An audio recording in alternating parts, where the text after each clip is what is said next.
What's up everyone, how are you all? Today we are back with another blazing Naruto story. What if Naruto was ordered by Tsunade to repopulate the Uzumaki clan? If you enjoy, then please like, share and do comments. And also check the description. To original creator of this beautiful creation. Standing in the middle of this battlefield off the southern coast of Fire Country is a lone man. The man in question stands at 5 feet 8, with a fit and lithe frame, whose very stance screams dangerous. He has spiky sun-kissed blonde hair. His eyes, which are usually a dark blue, are now purple with 3 concentric rings around the black pupil, and 3 tome-like markings on each of the first 2 rings, the Rinnegan. He also has 3 whisker-like marks on each of his cheeks. He is wearing a worn and tattered dark orange tracksuit, with black along the shoulders, zipper, and bottom of his jacket, and black lines down his pant legs. On his feet are black shinobi sandals. Under his jacket he wears mesh armor, and around his forehead is a headband with a leaf symbol.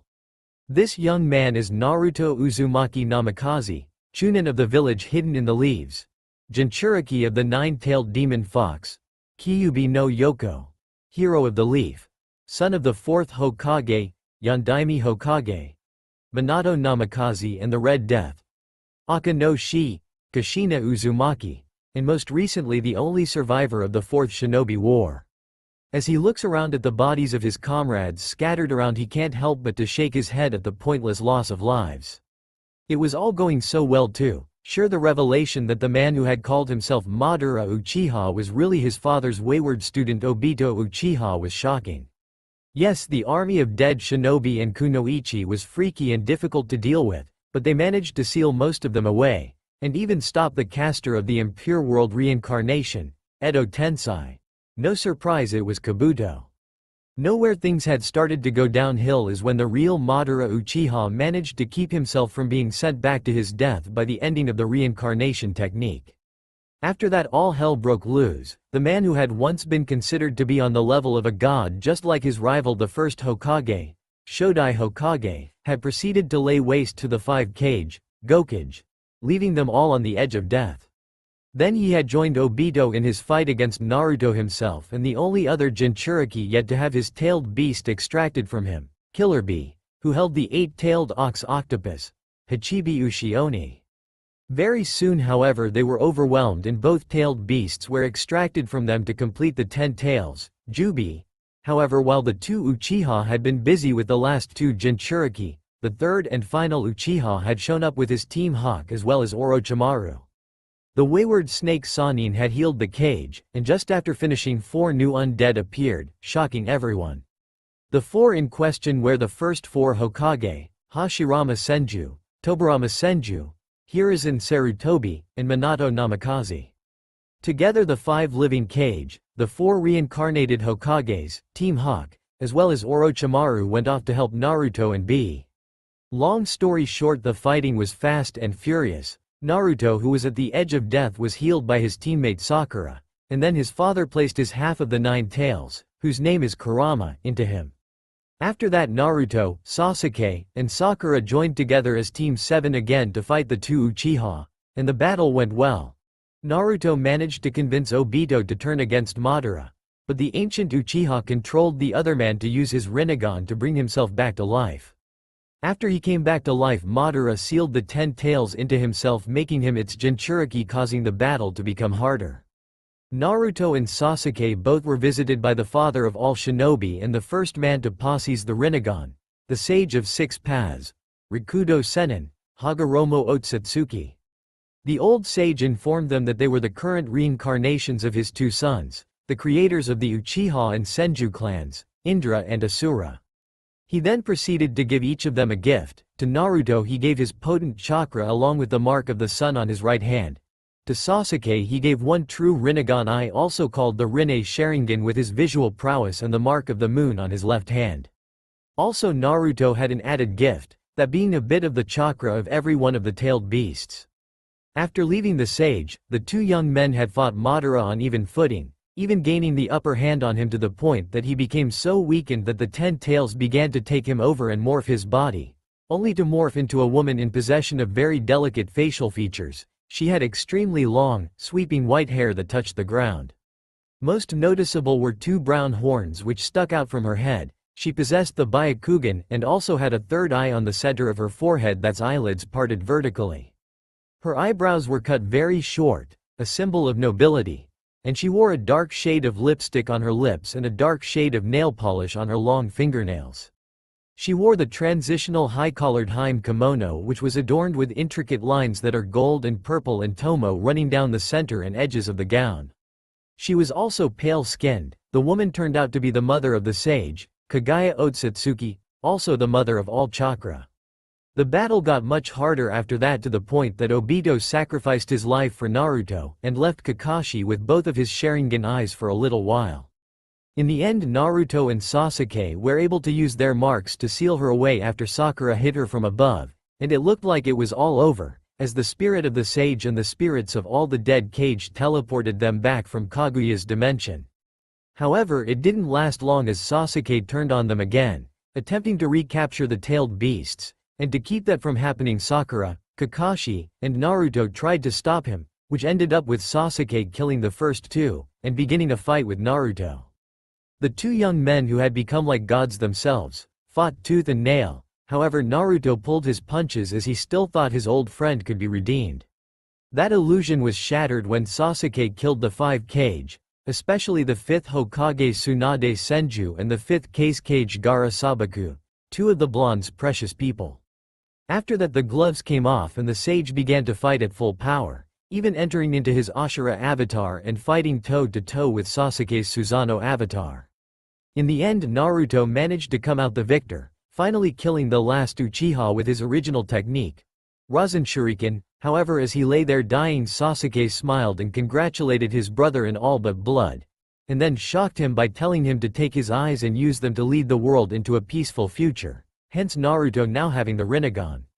After shaking off the horrible memories of the past few days, the blonde turns towards the still present spirits of the sage and cages, as well as the reincarnated Hokage, as his father steps up to him. Naruto, I'm so sorry that you've had to go through all of this. I can't help but to put most of the blame on myself. If only I'd have been faster that night, then there would have been no need to seal Kurama inside you.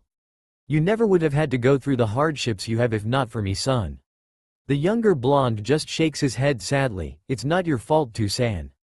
You did what you had to. No, I place the blame for all of this on the generations before yours.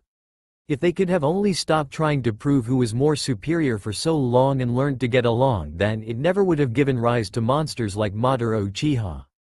Minato can only nod sadly to his son's words, as can all the other kage. However, Hagoromo gets a brilliant idea. What if you could change that? What if you could go back in time to a point before the Akatsuki, before even the Second Shinobi War? Would you take that chance to change events?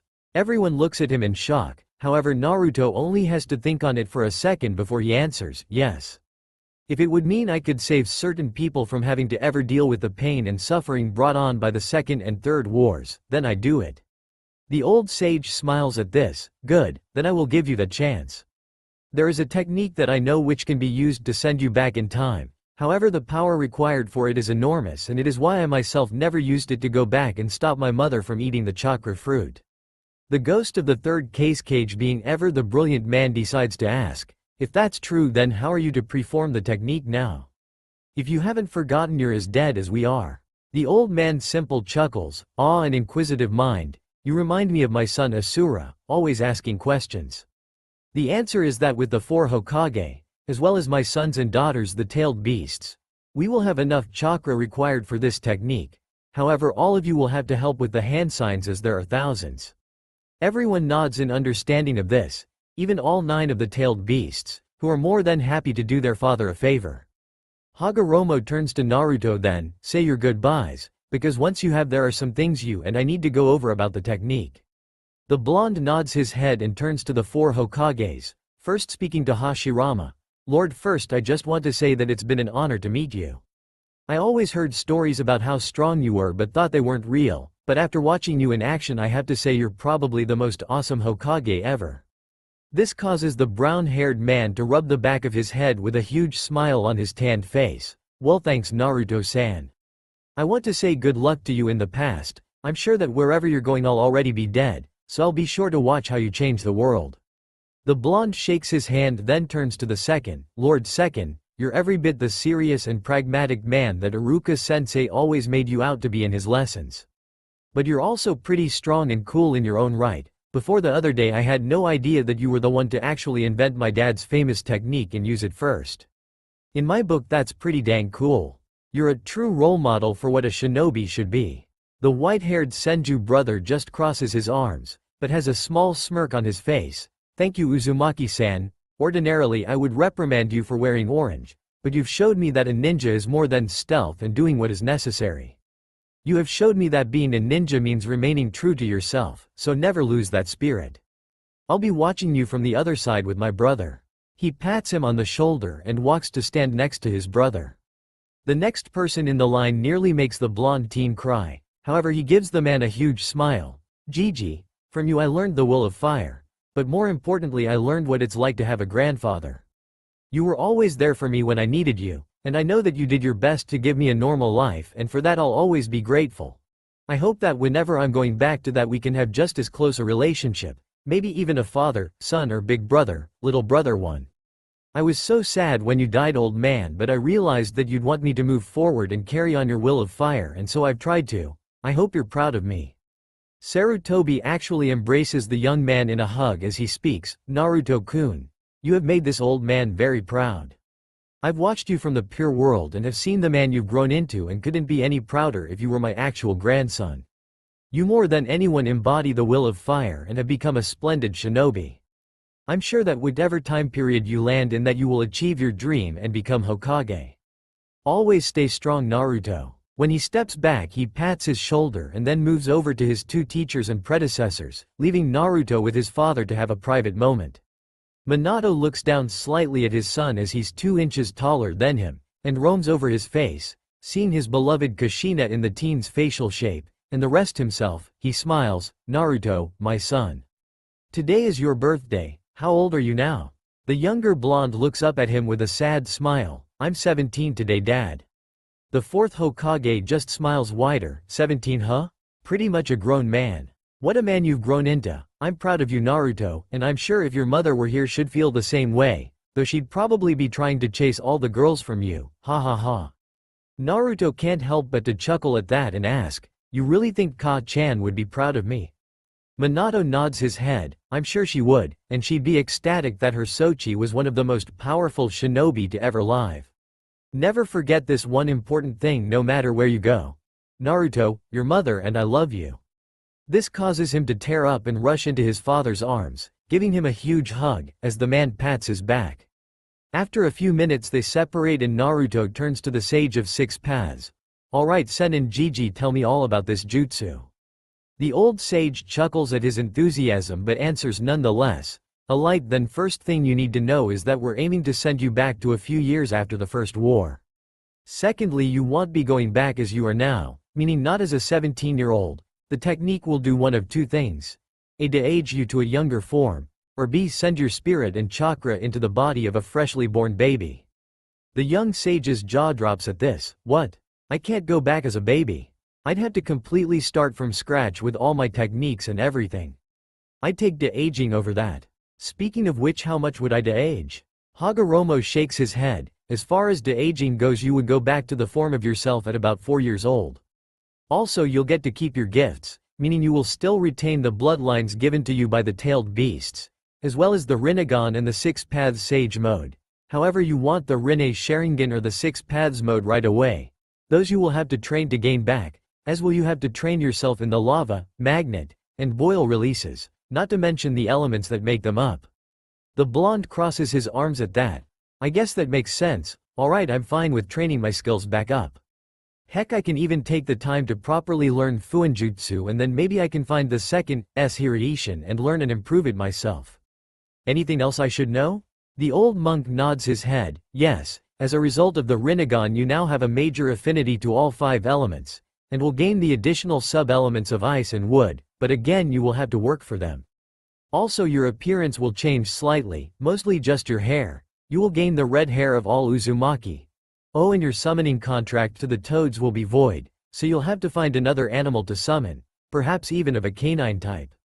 Naruto's face brightens slightly at the mention of gaining the wood release and his first real friend Haku's ice release, and even smiles brightly at the fact that he's going to have his mother's pretty red hair finally, but frowns at losing the toads, completely missing the hint of what animal he should gain a contract with instead.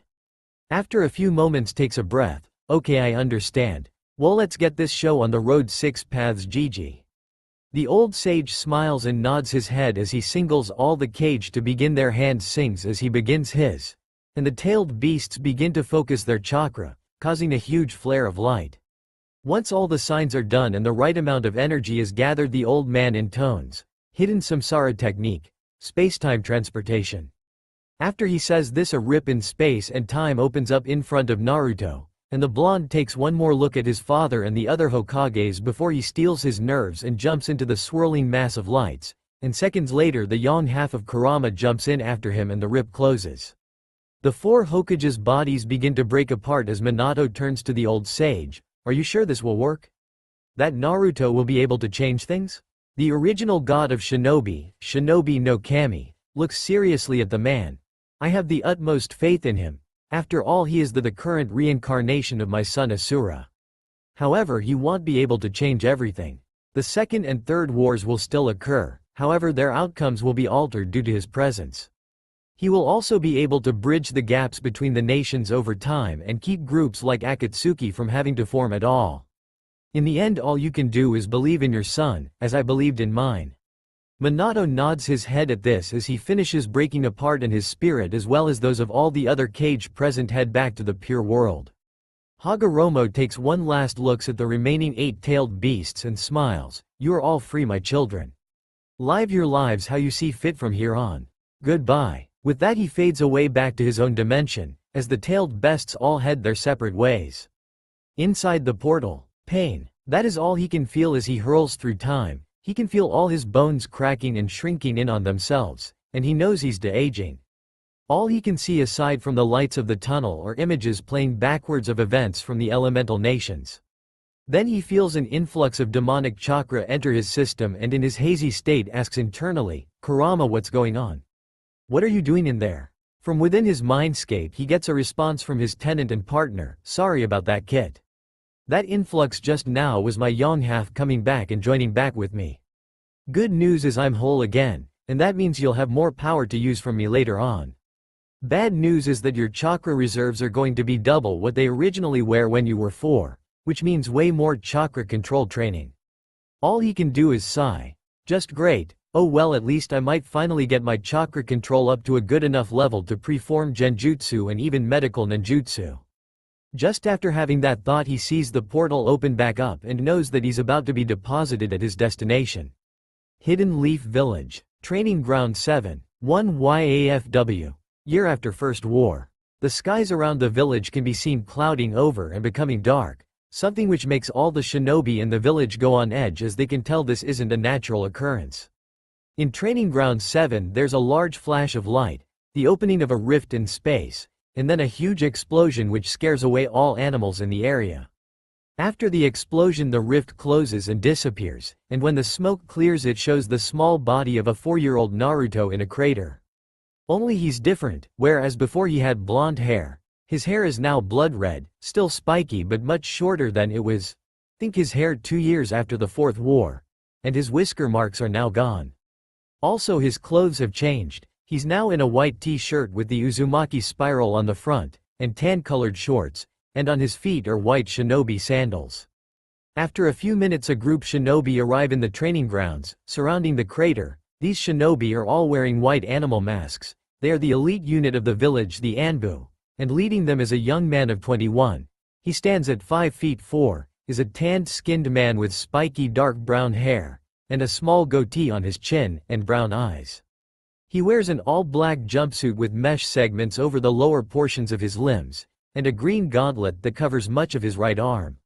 He also wears an armored hood with a bandana-like forehead protector over this, tied with 2 long straps, and on the back of his jumpsuit is the kanji for Third Hokage.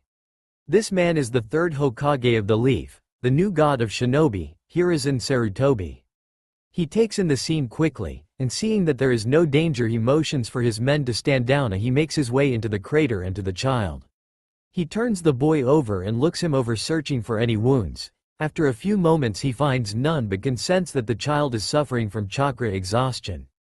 The Anbu with a cat mask steps forward. Lord Hokage, we should check the boy for traps. He could be a spy. The young man shakes his head. No, that's not necessary.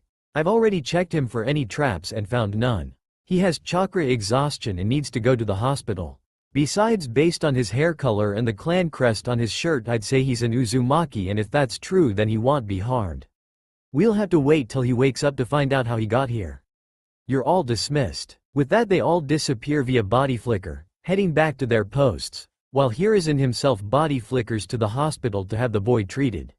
When he arrives he explains the situation to the nurses and doctors and they take the redhead to give him the standard treatment for chakra exhaustion. He also orders that the boy be placed in a private room, and to be notified as soon as he wakes. With that done he heads off to the Senju compound to have a chat with the current head and matriarch of the clan, Mito Uzumaki Senju. Senju compound. Minutes later. A few minutes later Sarutobi arrives to the Senju compound, which is one of the 3 largest compounds in the village, rivaled only by the Uchiha and Hyuga clan compounds. The compound itself is like a mini village, surrounded by wooden walls all laden with various seals to strengthen them. Inside there are many houses for the members of the clan, and as he walks through the streets of the compound he notices a few houses empty as a result of the residents having died in the first war, which only ended last year. Also as he walks he's greeted by many of the still living clan members, to which he just nods his head at them. Eventually he reaches his destination, the main house which belongs to the head of the clan. It's a 2-story traditional Japanese-style house with shoji doors, and above the front door is a huge version of the Senju clan symbol, a Vajra. He knocks on the door and awaits an answer. A few moments later the door is answered, but not by who he expected, as he looks down and sees a small 4-year-old girl. The girl has long blonde hair which is done up into twin short pigtails. She is fair-skinned with big brown eyes, and her cheeks have a bit of rosiness to them that comes from youth. She is wearing a cream-colored sundress. This girl is Tsunade Senju, granddaughter to Mito and the late first Hokage Hashirama Senju, second in line to the Senju clan after her own father. Seeing the little girl, Hiruzen smiles down at her. "Hello Tsunade-chan, is your grandmother home by any chance?" The little blonde, upon seeing who's at the door, gives a beaming smile. Ba-chan is in the sitting room. "Come on, I'll show you where Saru Oji." She grabs his hand and tries to drag him along. All he can do is chuckles at the little girl's enthusiasm and go along with her, remembering to kick off his sandals in the entryway first. As they walk to the sitting room, Tsunade is babbling away about her training and how the academy is going as she joined it just this year. Hiruzen for his part only makes small comments here and there. However, she abruptly asks, "Say Saru Oji-san, why do you need to talk to Ba-chan?" This catches the Hokage off guard slightly, however he catches himself and answers, "It's a personal matter, Tsunade-chan. I'm sure Mito-sama will tell you about it much later on." This causes the girl to pout, however it doesn't last long as they reach the sitting room and she opens the door and announces their arrival. "Ba-chan. Saru Oji is here to see you." Inside the room sits a woman a little older than 50, however looks no older than 30. She has long bright red hair and large pupil-less eyes. She wears an elaborate, high-collared kimono with the Uzushiogakure symbol on the back of the obi, which is tied around her waist. Her hair is arranged into buns with hairpins in them and 3 clips in the front. She also wears a dark shade of red lipstick and has a gem-like marking on her forehead. She also wears tags with kanji written on them in her hair decals. All in all, she's a beautiful woman and one of the strongest kunoichi to ever live. This is Mito Uzumaki Senju. Mito, upon seeing both her granddaughter and her husband and brother-in-law's student, smiles at them. "Su-chan, how many times have I told you not to just barge in?" This causes the girl to scowl slightly. "Sorry Ba-chan." The woman nods her head and turns to the Hokage himself. "Saru-chan, how good to see you. Though I'm surprised that you could take the time away from your duties to visit. Is this a social call or part of your official duties as Sandaime Hokage?" The 21-year-old sighs at her still calling him Saru-chan, but shakes his head and responds, "Actually it's a little of both, Mito-sama." I need to have a private word with you about an incident that happened about an hour ago. The red-haired woman nods her head and turns to Tsunade. Su-chan, you run along now, maybe go and play with some of the other children. The little blonde nods her head and runs off, as Sarutobi steps into the room and closes the door, and a moment later the room glows blue then stops, as Mito has just activated a privacy seal. He takes a seat on a mat opposite her and begins. Now, as you know, 1 hour ago the skies over the village suddenly clouded over and darkened. She nods to this as he continues. While I knew it wasn't a natural occurrence and at first feared maybe Cloud Village was launching an attack with their storm release users. That turned out not to be the case. There was suddenly an explosion in the 7th training grounds, and so I and a group of Anbu went to check out the scene. What we found was not what we expected at all. Mito hums at this and asks, what did you find then? The younger man sighs as he answers, we found a crater, obviously created by the explosion. However, inside the crater wasn't an enemy nin, but a child. This shocks the redhead as her eyes widen slightly. A child? How old? The man nods. Yes, a child, about the same age as Tsunade-chan, I would guess, so about 4 years old. However, that's not the oddest thing. The oddest thing is that despite being in the middle of a huge explosion, he had no injuries at all. The only thing that looked wrong with him was chakra exhaustion. So after checking him over for any traps of any kind and finding nothing, I ordered the Anbu back to their positions and took him to the hospital where he is being treated now. Mito sighs in relief at that news, but looks at him in confusion. While it is good that the child is okay, I don't see why you had to come here to inform me of his arrival. Hiruzen chuckles at that and rubs the back of his head nervously. Well, you see, what I left out was that the boy has blood-red hair, and was wearing a shirt with the Uzumaki symbol on the front of it. Going off those things, I deduced that he's possibly a member of the Uzumaki clan, and therefore one of your kinsmen. She sighs at this and decides to reprimand him. You should have mentioned that to begin with, Saru-chan. But just because the boy was wearing my clan's symbol and has red hair does not mean he is an Uzumaki. Not everyone with red hair is of the Uzumaki clan Baka. The 21-year-old nods at her point. True, but there's an easy way to find out if he is in fact an Uzumaki. First is to wait till he awakes and ask him, and second is to see just how large his chakra pool is when it's fully restored.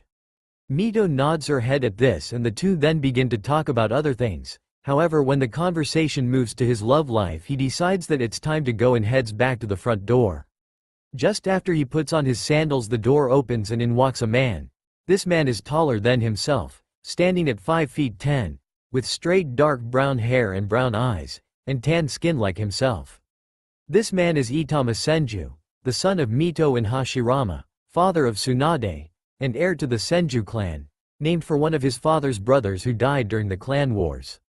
Itama, upon seeing him, smiles. Hiruzen, good to see you. Are you leaving? Sarutobi smiles at his slightly older friend. Yes, afraid so. I've been visiting with your mother, but now I have to get back to my arch-enemy.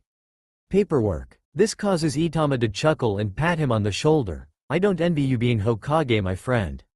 Well, see you around. Try to come back sometime and we'll spar. The younger man smiles at his friend and nods his head, as the man takes off his sandals and heads into the house, while he himself body flickers away back to the Hokage Tower. Leaf Hospital. 2 days later, Naruto groans as he begins to wake up. The first thing that hits his senses is the smell of disinfectant and bleach, and he knows right away where he's at. Great, I'm in the hospital, the one place I hate the most. Wonder how long I've been out. A moment later he opens his eyes to see the white ceiling of the hospital, confirming his thoughts, as he lifts his right arm up to look at it and sees how small it is, meaning the old sage's jutsu worked. A few seconds later a nurse walks in to check his vitals and seeing him awake smiles. Ah, you're awake, little one. How are you feeling? He looks at the woman for a moment and answers, I feel okay, I guess. How long have I been out, Nurse-san? The woman giggles at this and responds, my name is Nanase, little one. You've been here 2 days recovering from chakra exhaustion. Now lay still while I check up on your condition. He nods his head as she does some hand signs and checks his vitals and sees how his chakra pools are doing. However, when she does, her eyes widen, as he has more chakra than most chunin. She quickly gets over her shock and stops running her diagnostics. Well, everything seems to be good, and might I say you have some impressive chakra levels for a 4-year-old. He blushes a little at this. Thank you. So can I get out of here now? She shakes her head at his question. I'm afraid not. You'll have to stay here a while longer. We have to inform Hokage-sama that you've awakened and I'm sure he'll have some questions for you. So until then just rest up and we'll bring you some breakfast. With that she turns and walks out the door to inform the Chunin guarding his room to summon the Hokage. After a few minutes she returns with a tray of hospital breakfast for him, which he begrudgingly eats even though it tastes like crap. While he's eating his breakfast Sarutobi walks in, and when Naruto sees him his eyes widen slightly, as he recognizes the man, but didn't think he'd be coming back to when he was so young. He quickly covers up his surprise as the third Hokage comes over and sits at his bedside. Well young man, it's good to see you're awake. You were in quite a state when we found you. The nurse tells me your chakra pools are fully restored and that you can leave here today after a few shots. The redhead nods at this, even though he makes a face at the thought of shots. However, Sarutobi continues on. Now I have a few questions for you. First off, can you tell me your name? The boy thinks on it a second and then decides to go with his actual name and answers. My name is Naruto Uzumaki. Who are you, mister? The man chuckles at this. My name is Hiruzen Sarutobi, and I'm the third Hokage. It's nice to meet you, Naruto-kun. Now can you tell me how you ended up here in the leaf? The redhead starts to panic internally trying to come up with a believable story. However, he suddenly gets a great backstory and gets a sad look on his face. He starts his story. I'm not sure how I got here, Lord Hokage. All my life I've lived with my parents in the land of waves, Nami no Kuni. But recently they died, attacked by bandits, and I was orphaned. They always said we came from a proud lineage but never elaborated, though they did say that if I was ever in trouble I could go to the Hidden Leaf village, and I planned to in a few years. But when I was going through some of my 2-chan stuff I found this seal and it activated, and then after that it's a blank. Next thing I know I'm waking up here. Sarutobi listens intently, and thinks over the boy's story, and notices a few inconsistencies, but decides not to call him on them. I see. Well Naruto-kun, it seems you may have stumbled on an experimental seal meant for teleportation. You're lucky that it didn't kill you and all you ended with was chakra exhaustion. Now your parents were right when they said you come from a proud lineage. You are a member of the Uzumaki clan of the Land of Whirlpools. The Uzumaki clan is well known for their incredible pools of chakra, their longevity, and their skills in fuinjutsu as well as kenjutsu. He sees Naruto's eyes light up at this as he continues on. Also, the Uzumaki clan is the cousin clan to one of the founding clans of the Leaf, the Senju. As a matter of fact, the current head of the Senju clan is a woman named Mito Uzumaki Senju, and I'm sure that she would love to take you in being that your clansman. She also has a granddaughter your age that I'm sure you'll get along with. Naruto smiles and nods at this in response. Good, then after your shots I'll take you to meet with Mito-sama. The redhead gets confused at this and asks, why do you call her Mito-sama? Aren't you the leader of the village? Hiruzen chuckles at this. Ha ha ha, yes I am. But Mito-sama is the widow of the first Hokage, and holds a high position within the village. That is why everyone gives her the proper respect and calls her Mito-sama, all except her immediate family, that is. Naruto nods at this as he finishes his food, and Sarutobi stands up and motions for the doctor and nurse to come in and give him his shots and whatnot. While they're giving him his shots they also take some blood to run tests on. When it's all done everyone walks out of the room so he can change back into his clothes. When he's done with that, Sarutobi signs him out of the hospital and leads him to the Senju compound. Senju main house. After walking through the village together and talking a little more, they eventually reach the Senju compound. Naruto's first reaction to the sight of it is to have his jaw drop at just how large it is. However, that's nothing to his reaction to the main house. This is where I'm gonna be living. It's a mansion. Sarutobi chuckles at this. You're not wrong. However, what you should know is that the first Hokage himself built this house using his bloodline, the wood release, Mokuton. In fact, he built this entire compound using his powers. Then Mito-sama went around and applied strengthening seals to each of the homes and the walls, which make the wooden constructs as strong as steel. I'm sure that she will be teaching you how to do such things in the future. The redhead can only nod at this as the young man knocks on the door. Moments later it's answered, except this time by Mito herself. Seeing this, Sarutobi bows to her slightly. Mito-sama, it's good to see you again. I've someone for you to meet. He then grips Naruto's shoulder and pushes him forward slightly. Mito Uzumaki Senju, meet Naruto Uzumaki. Naruto Uzumaki meet Mito Uzumaki Senju. Mito looks at the 4-year-old with a critical eye and does notice that he has a lot of the typical Uzumaki features, especially the red hair. However, it's as she uses her meager chakra sensing ability that she confirms he's indeed an Uzumaki. Incredible, only 4 and already he has the reserves of a high Chunin. That tears it. There is no doubt in my mind that this child is of my clan. With that thought in mind, she smiles sweetly at him and bends down slightly to be at his level. It's nice to meet you, Naruto-kun. Welcome to your new home. I hope that you find it comfortable. Naruto bows his head and responds, "Thank you, Mito-sama, it's nice to meet you too. I've never met any other member of my family before." The older redhead scowls at this slightly, but her face quickly softens and she uses her right hand to lift his face so he's looking right at her. "None of that, Sama, stuff out of you, little one. We are family, so therefore you may call me Mito Oba-san. Now come inside so that you can meet the rest of the family. Saru-chan, thank you for bringing him. If you wouldn't mind filling out the paperwork to have him entered into the academy for me, that would be appreciated." She proceeds to bring Naruto inside and shuts the door before the Hokage has a chance to answer, as he stands there blinking in shock. "What the, Sai, I guess I have no choice but to comply. I swear I should have just let Danzo have the Hokage seat and let him deal with all the paperwork. On second thought, it's better that I'm Hokage and he's an Anbu captain. He'd have us still at war." He then shakes his head and disappears in a leaf body flicker. Inside the house, Mito leads little Naruto towards the family room where her son, daughter-in-law and granddaughter are sitting. As they walk, she tells him all about the history between the Senju and Uzumaki clans, regaling him with the story of how her father secured the alliance between the cousin clans with her marriage to Hashirama and how they came to love each other in time. Eventually they reach the family room and enter as everyone looks curiously at the little redhead.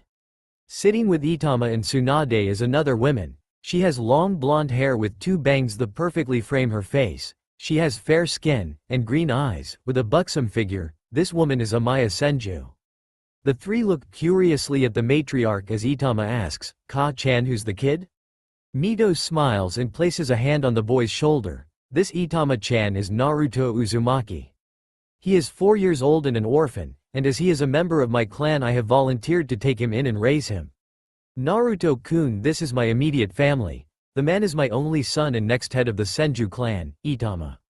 The blonde-haired woman is his wife and my daughter-in-law Amaya. Finally, the little girl sitting on Itama's lap is my granddaughter Tsunade-chan. She's the same age as yourself. Naruto waves at everyone. "Hello, nice to meet you all." Tsunade gets down off her father's lap and walks straight up to the redhead, inspects him closely, which kind of freaks him out, but only because there's a miniature version of his mother figure staring him in the face. After a few moments she backs off, smiles and puts out her hand. "Nice to meet you, Naruto-san.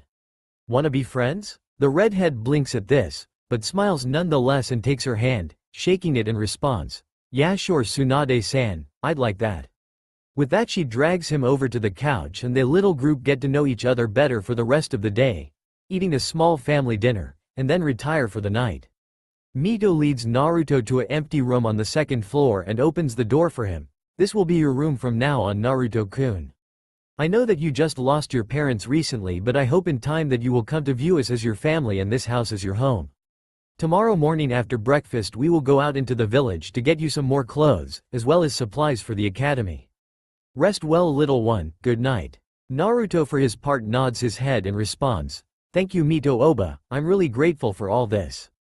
Good night." She smiles at his as he heads inside the room and closes the door behind him. He proceeds to head over to the bed and lay down, then he closes his eye and when he reopens them he finds himself in the familiar space of his mindscape. When he looks down at the water he sees his 17-year-old self reflected back, except with his new red hair and minus the whiskers. Then he looks up at the towering form of Kurama. "Well, we made partner." I've gotta say it was a shock seeing Sarutobi Gigi that young, but even more shocking to see Ba-chan as a little girl. The giant fox just snorts at that. "Tell me about it, kid. I'd estimate that we're back about 15 years before the Second Shinobi War. Starting tomorrow you're going to have to haul ass and start training to get back in shape and get a leg up on becoming strong enough to stop things from going pear-shaped. Also, don't draw on my chakra when you're around any leaf ninja. It will only end badly seeing as in this time I'm sealed inside of Mito. Naruto nods to that and yaws. Alright, well, I'm going to actually go to sleep. Talk to you another time, Kurama. With that he disappears from his mind, getting his rest for the days ahead. 5 a.m. next day. Our red-haired hero awakens with the sun. As he sits up in his bed he proceeds to rub the sleep from his eyes. Then he stretches his arms over his head as he releases a yawn. After that's done he hops out of bed, his feet hitting the cold wooden floor softly as he goes over to the window and looks outside to see the sun just barely in the sky, and smiles. Alright, time to get to work on getting my skills back up to scratch. Later on I have to go shopping with Mito Oba, so I think I'll just spam clones to work on Shurikenjutsu and chakra control. I myself will do physical exercises, have to see if Mito Oba will buy me some wrist and ankle weights to help make my body stronger and faster. With that in mind he exits his room as quietly as he possibly can, careful to wake anyone, and heads downstairs. Once he is sure he hasn't woken anyone he makes his way to the front door, puts on his sandals and heads out the door quietly, quickly making his way out of the Senju compound. As he's walking through the village he's thinking of where he can go to train in private, where no one will see or hear him, when it suddenly comes to him.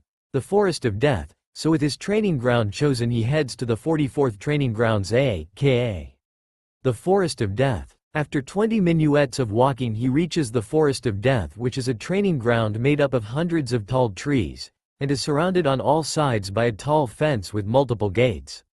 Naruto proceeds to put his hands in the ram sign and focus chakra to his legs, and when he feels he has enough he takes a huge leap and completely clears the top of the fence and lands inside the forest. He proceeds to run deeper inside till he finds a clearing with a river running through it. Okay, this will do nicely. Time to do this. He puts his fingers in a cross-shaped sign and calls out, Multi-Shadow Clone Jutsu, Taju Kage Bushin no Jutsu. In a puff of smoke 50 clones appear, all looking identical to their creator, who clicks his tongue at the number but shakes it off and proceeds to give out orders. Alright, listen up, I want you guys to split up into 2 groups of 25. The first group will work on chakra control, start with leaf balancing. I don't want to go through life this time with sucky chakra control. Group 2, you're working on Shurikenjutsu. Since we have no shuriken or kunai to work with yet, use rocks and sharpened sticks. The clones all nod and salute at this and separate into 2 groups as ordered to go off and do what they're supposed to do. Naruto meanwhile decides to start his exercises, starting off with some stretching to loosen up the muscles, then after that he starts off with 20 laps around the clearing. He finishes his last lap 25 minutes after he back and is only mildly out of breath, so he decides to take a 5-minute breather. He goes over to the stream and takes a handful of water from it and drinks it down.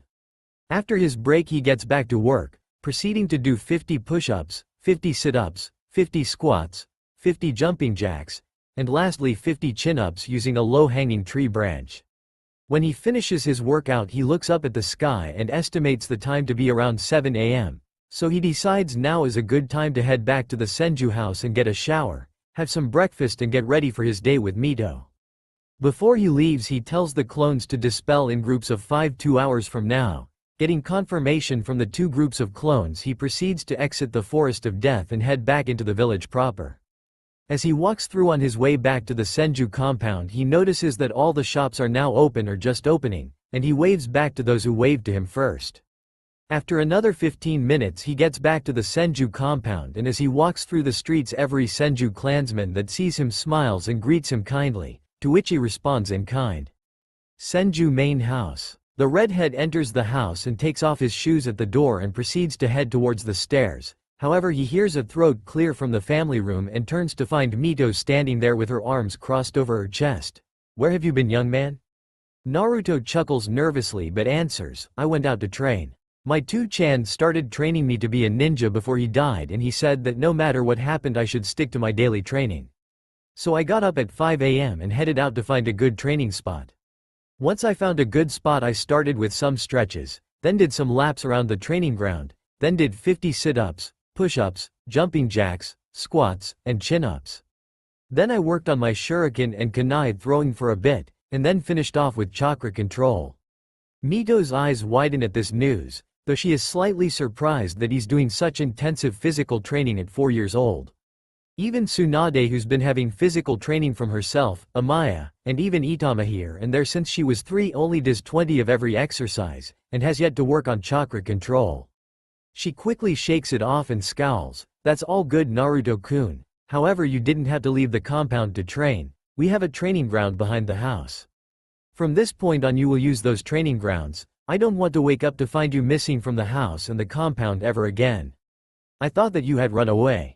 Naruto's eyes widen at this as he steps off the stairs and walks over and hugs the older redhead, shocking her. I'm sorry, Mito Oba. I didn't mean to cause you any fear or hurt.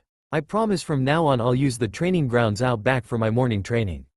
Please forgive me. Mito just smiles kindly and wraps him in a hug. You are forgiven, Naruto-kun. Now march upstairs and take a shower, you stink.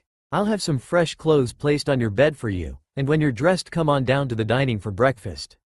The younger redhead smiles and nods his head, rushing upstairs to get freshened up. 20 minutes later finds Naruto entering the dining room wearing different clothes.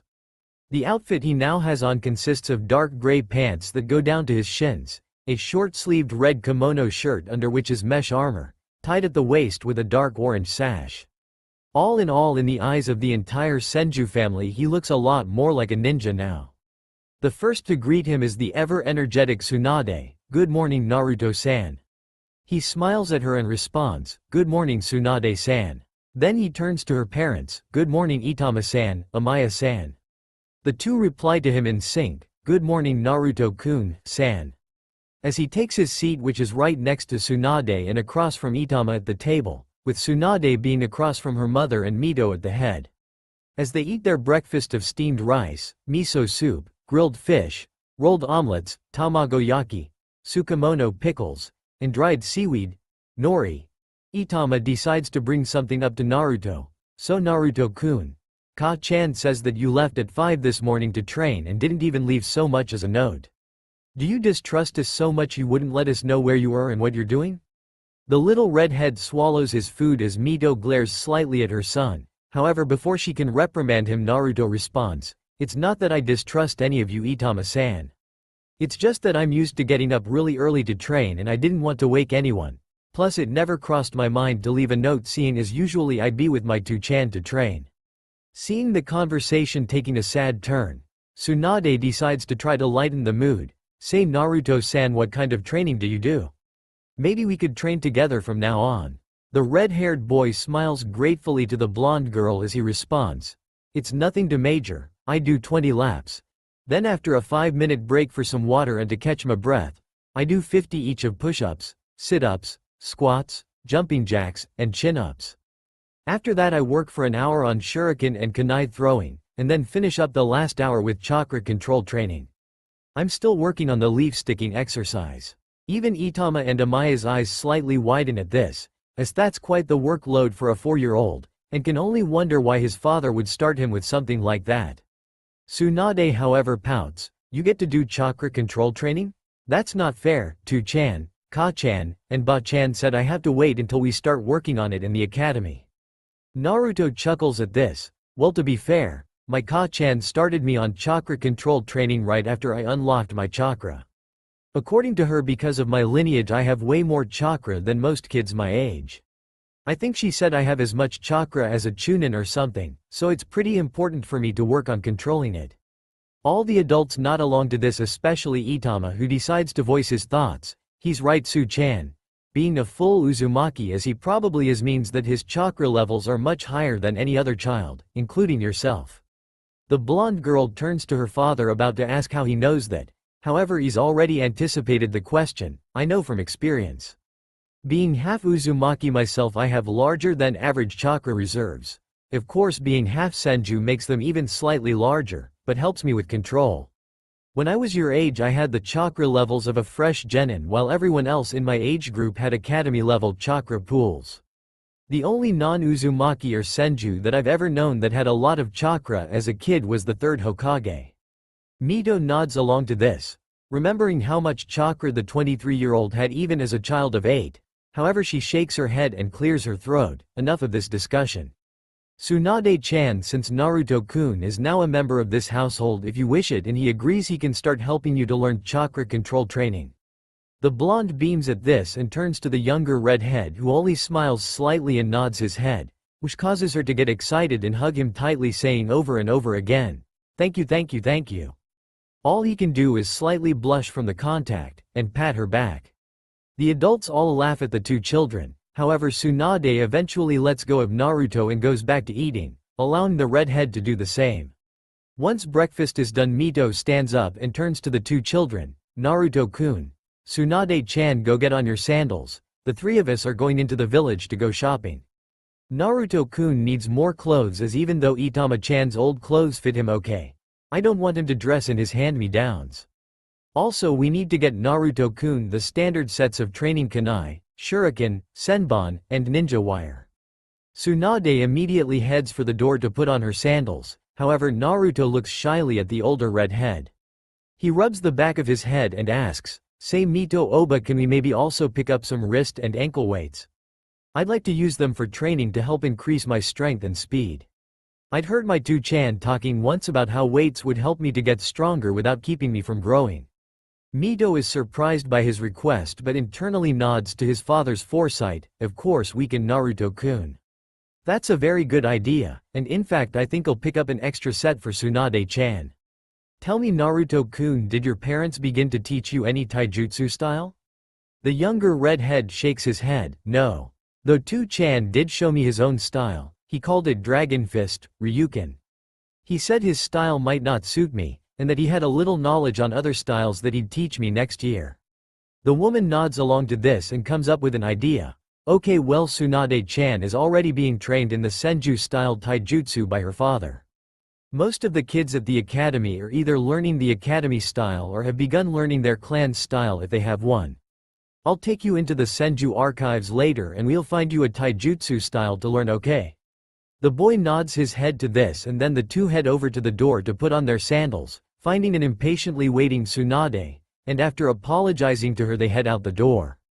They spend most of the afternoon going from shop to shop. At the clothing store, Naruto finds an outfit that he likes, retaining the red kimono shirt and orange sash, but making the shirt blood red color to match his hair and adding the Uzumaki swirl to the back in white.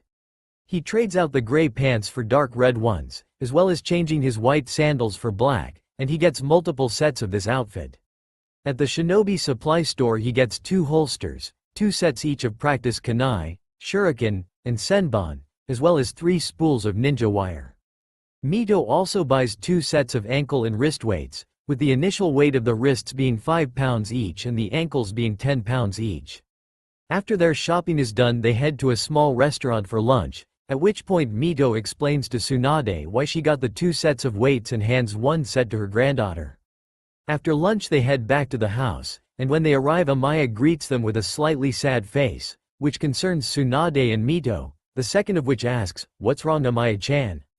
The blonde woman sighs as she answers her mother-in-law, "Itama is leaving on another mission.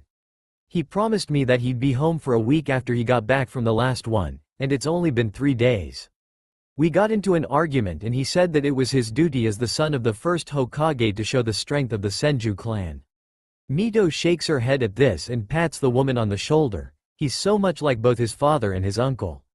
However, instead of standing here sulking, you should take Tsunade-chan and the 3 of you should spend as much time together as possible till he leaves for the mission. I'll have a discussion with Saru-chan about not giving Itama any more missions for a month after he returns from this one." Amaya smiles gratefully to her for her words and takes Tsunade by the hand and leads her up to she and Itama's room to do just that. Mito then turns to Naruto. "Alright Naruto-kun, I'll take you to the basement now. That is where the Senju clan archives are at, although it's really just a big library filled with many scrolls on Tai, Nen, Gen, Ken, and even some Fuinjutsu." The 2 redheads go down to the basement, where Mito proceeds to take out a kunai and cuts her finger with it, taking the bleeding digit and swiping it across the door, which then proceeds to glow as seals spread over it. Then there's a click and the glow recedes. Mito smiles and opens the door, leading him inside. "What you just witnessed, Naruto-kun, is a piece of our clan's specialty, Fuinjutsu. Moreover, that was a blood seal. You will of course be learning how to create blood seals, but not for a long time. Anyway, the scrolls are arranged by type and the taijutsu scrolls are second shelf on the left." Naruto heads over to the taijutsu shelf and begins to browse through the styles there. After looking for a while, he suddenly feels a pull towards a specific scroll. The scroll in question is blue in color with a picture of stars making up the Big Dipper, and the kanji on the front of it reads Hokuto Shinken, Big Dipper God Fist. As he reads the information on the style, he begins to smile more and more, until eventually he's sold. He rolls it back up and heads over to Mito. I found it. The perfect style for me to learn. He presents the scroll to her, and when she sees which one it is, she gasps, as the style he wants to learn is said to come from before the time of the Sage of the Six Paths and originated in a foreign land, and was said to be the strongest martial art ever. She shakes it off and smiles at him. Well, you certainly shoot for the stars, don't you, Naruto-kun? Well, then you may have that scroll and learn from it. Now let's head back upstairs and get ready for dinner. He nods his head, and with that they head back up to the main floor, and as they do he finally gets the memories from his clones.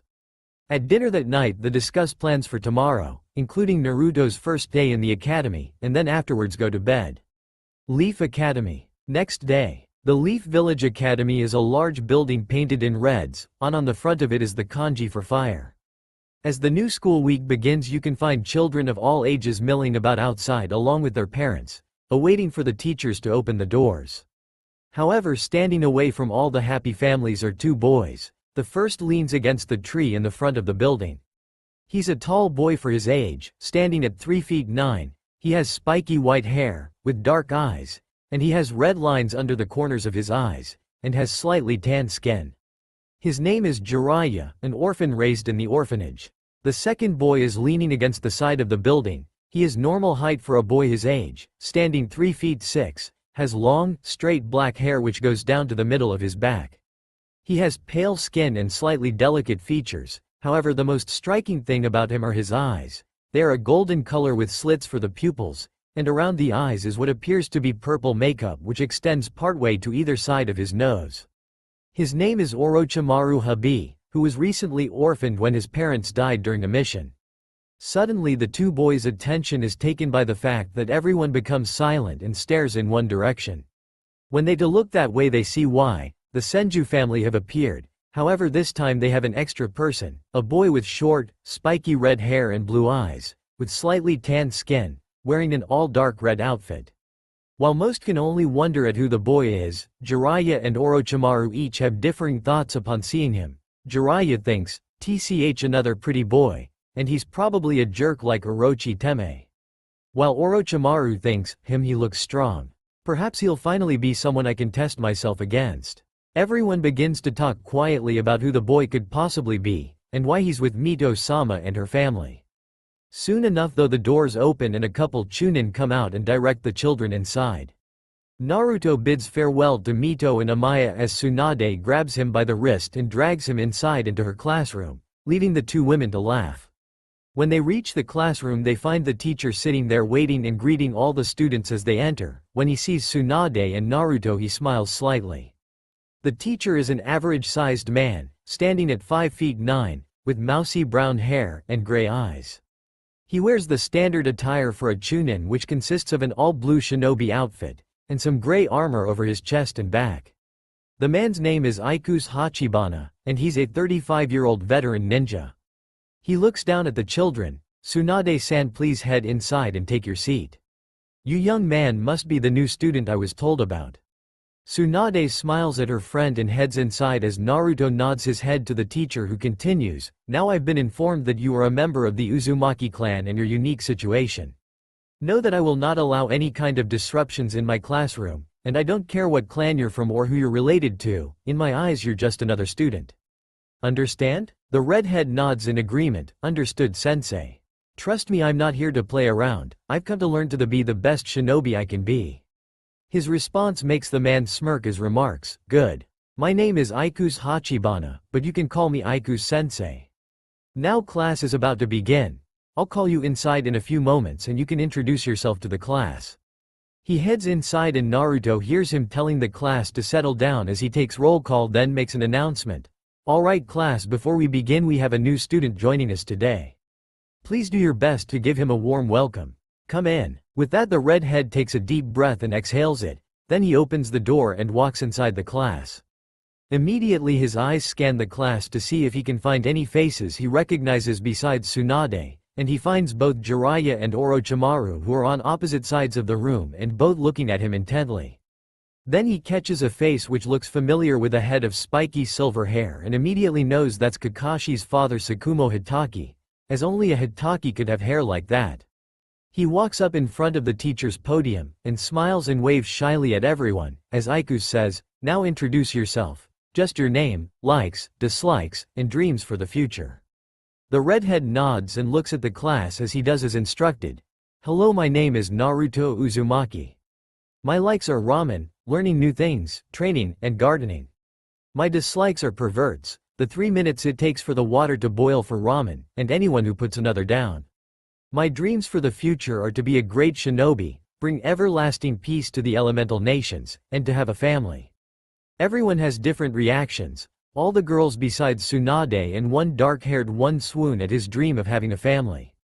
Most of the boys think his dream of everlasting peace in the elemental nations is stupid, all except Jiraiya, Tsukumo, and Orochimaru. After a few seconds Aikus speaks up again. "Alright, thank you for that, Naruto-san. Why don't you have a seat next to Tsukumo?" With that he points to the boy in question who is sitting in the middle section, third row, and Naruto nods and heads up there taking the empty seat to the left of the silver-haired boy. Thus begins his second stint in the academy. 6 months later. It's now been 6 months since Naruto came back in time, 6 months since he became part of the Senju family, and 6 months since he joined the academy, and it's been a hectic 6 months. He's been training like crazy. Every day he gets up at 5 a.m., goes to the Forest of Death, creates as many clones as he can, which is now 100. He then has them break up into groups of 10 to practice different things. The first group always works on chakra control, which they are now up to tree walking as they mastered leaf sticking. The second group works on shurikenjutsu, improving his aim. The third group works on the first of the basic 3, the substitution jutsu, kawarimi no jutsu. The fourth works on the transformation jutsu, henge no jutsu. The fifth group works on the last, the normal clone jutsu, bushin no jutsu. The last 5 groups have been working on new skills. The sixth group has been working on the body flicker jutsu, Shunshin no Jutsu, which is a high-speed movement technique. The 7th and 8th groups have been working on the beginning stances of the Big Dipper God Fist, which has been going incredibly well. The 9th group has been learning all about human anatomy to help with his taijutsu style, while the 10th and final group has been working on the fuinjutsu that Mito started to teach him 2 months ago. As far as his physical exercise goes, he's getting more and more fit, especially with the weights on his ankles and wrists, which are now up to 10 pounds on each wrist and 20 pounds on each ankle, and he now does physical training with Tsunade in the mornings. As far as the academy goes, he's quickly gotten to the top of the class, and has been classified as a genius alongside his new friend Tsukumo, as well as Orochimaru. That's another thing, he's made friends with a few people in his class besides Tsunade, the first of which is Tsukumo Hitaki, and he's found the boy to be a lot more sociable than his future son. They even spar outside of the academy sometimes. The second person he's made friends with is Jiraiya, who became his friend after he defended the boy from some bullies who were calling him dead last due to his terrible grades and his lacking skills in every ninja field. Ever since the two have been great friends, and the redhead has even been helping the white-haired boy with his shurikenjutsu and the basic 3. He's also become associated with Orochimaru, who sees him as a sort of rival, but has yet to take the step forward to becoming his friend, preferring to study and train alone. But he's made it his mission to break the young Sannin to be of that, thinking that if he can be a positive influence on the boy then he won't become a crazy pedophile in the future. Another development in his new life is that it was recently learned that the Senju family will be growing by 1 more member, as Amaya is 4 months pregnant. Tsunade, upon finding out she was going to be a big sister, was ecstatic, saying that she was going to protect her little brother or sister from any and everything that would harm them. Naruto just congratulated Itama and Amaya on their news while going back to his calligraphy practice, which was a prerequisite to learn fuinjutsu. As a result of Amaya's pregnancy, Itama decided stop taking missions for a while, instead taking up a job in the torture and interrogation division, also giving him more time to train Tsunade and help Naruto with refining his new taijutsu style against a superior opponent. But today will be different, as today Naruto and the rest of the class will begin training in their elemental affinities, but for the redhead he'll start learning how to properly use his bloodlines after today. Leaf Academy. Iku's classroom. The veteran shinobi looks at his class, and can't help but to think about how much they've grown in the last 6 months, which is why he has no problem with starting them on today's lesson. He clears his throat, getting everyone's attention as he speaks. Alright class, today we'll be learning something entirely new. Now as you all know, we've been teaching you all 3 basic jutsu, those being the substitution, transformation, and clone. Now those were to prepare you for more advanced techniques, and today is the true start of learning those more advanced techniques. As he looks around, he sees that he has every one of their attention, and smirks internally at it. He proceeds to take out 2 stacks of papers and continues, today we will be testing your elemental affinities. Now each ninja in the world is aligned to a specific elemental nature, which makes using jutsu of that element easier and jutsu of opposing elements harder. This paper I have here is called chakra paper, and each of you will be receiving a piece. What it does, it tells you your affinity. Now pay close attention to what I say next, as I don't want to repeat myself. Everyone replies in unison, yes Iku-sensei. He then goes into what Naruto has dubbed his Uruka mode, and starts to lecture. Now each of the 5 elements does something different to this paper. If your affinity is fire, it will burn to ash. If your affinity is water, it will get wet and turn soggy. If your affinity is earth, it will crumble and turn to dust. If it is lightning, it will crinkle up into a ball. Finally, if it is wind, the paper will split down the middle. He then takes one piece into his dominate hand, which is his left, and puts it between his fingers. All you do is you place the paper between 2 fingers of your dominant hand and channel your chakra to it, and it will tell you what your affinity is. After saying this, he does just that and the paper burns down to ash, showing that he has a fire affinity, which causes all the now 5-year-olds to stare in awe, before they start to talk excitedly about what their affinities could be. He stomps on the floor to get them quiet. Alright, when I call your name, come up here, take a piece of paper and channel your chakra. At that point he begins to call names, and Naruto doesn't really pay any attention to most of them, as most of them get either fire, water, or earth. However, he pays attention when his friends are called, first of which is Tsukumo Hitaki. The silver-haired boy walks down the aisle and up to the teacher. Taking his piece of chakra paper, he places it between the fingers of his right hand and applies his chakra, and surprisingly it crinkles up into a ball and emits sparks. Ikus whistles at this. Well, looks like we got our first special case. You have a lightning affinity, and from the looks of it, a strong one. Congrats, Tsukumo-san. Tsukumo nods gratefully to the man and heads back to his seat with a smile on his face. The next person Naruto pays attention to is right after Tsukumo, Orochimaru Habi. As the pale loner makes his way down to the instructor, and as everyone else did. However, his is shocking too, as when he channels his chakra to the paper, it splits in half. Ikus shakes his head at this. Damn, 2 for 2 on the prodigies and their affinities. You have a wind affinity, Orochimaru-san, which for the land of fire is incredibly rare. I've no doubt you'll be a powerful shinobi in the future. Orochimaru smirks at this as he heads back to his seat, and Naruto once again tones out Ikus-sensei, that is until he hears another friendly name called Jiraiya no Name. He watches as the white-haired boy scowls at the addition of no name to his first name, but still heads up to the teacher to take his paper. When he does, his paper burns to ash, showing he has a fire affinity, and after tossing away the remaining ash he heads back to his seat. A few minutes later he hears Tsunade's name called and pays close attention to see what her elemental affinity is. The blonde-haired girl excitedly takes the paper, hoping to have the same 2 main affinities of her grandfather, water and earth, so that she might also have inherited his wood-release bloodline. However, she is disappointed when the paper in her hand crinkles up into a ball, indicating her main affinity is to lightning. She scowls at the paper and tosses it in the trash as she turns on her heels and head back to her desk, pouting. After that, Naruto just tunes out the names again. Thinking about the basic storage seal he was taught by Mito and how to improve it, he just barely manages to tune back in when he hears the name Izumi Uchiha, seeing as Uchiha comes before Uzumaki. The girl in question has the usual black hair and onyx eyes of the Uchiha clan. However, her hair goes down to her mid-back, and she has a kinder looks to her face than most Uchiha. Izumi takes the chakra paper and channels her chakra, and unsurprisingly she gets a fire affinity, seeing as most Uchiha have it. Though she seems disappointed she does, maybe she was expecting a different result. After she gets back to her seat he finally hears it, "Naruto Uzumaki, you're up." At this he smiles and hops out of his seat, making his way excitedly down to the front of the classroom. When he reaches the front he excitedly takes the paper and places it between the pointer and middle fingers of his right hand and channels his chakra. What happens next shocks everyone, even the usually stoic Aikus. His chakra paper cuts into 4 pieces and each piece does something different. One gets soggy, one burns to ash, one crumbles to dust, and the last crinkles up and emits sparks. Internally the redhead laughs at the faces everyone is making, however outside he tilts his head to the side confusedly and asks, "Did I do something wrong, sensei?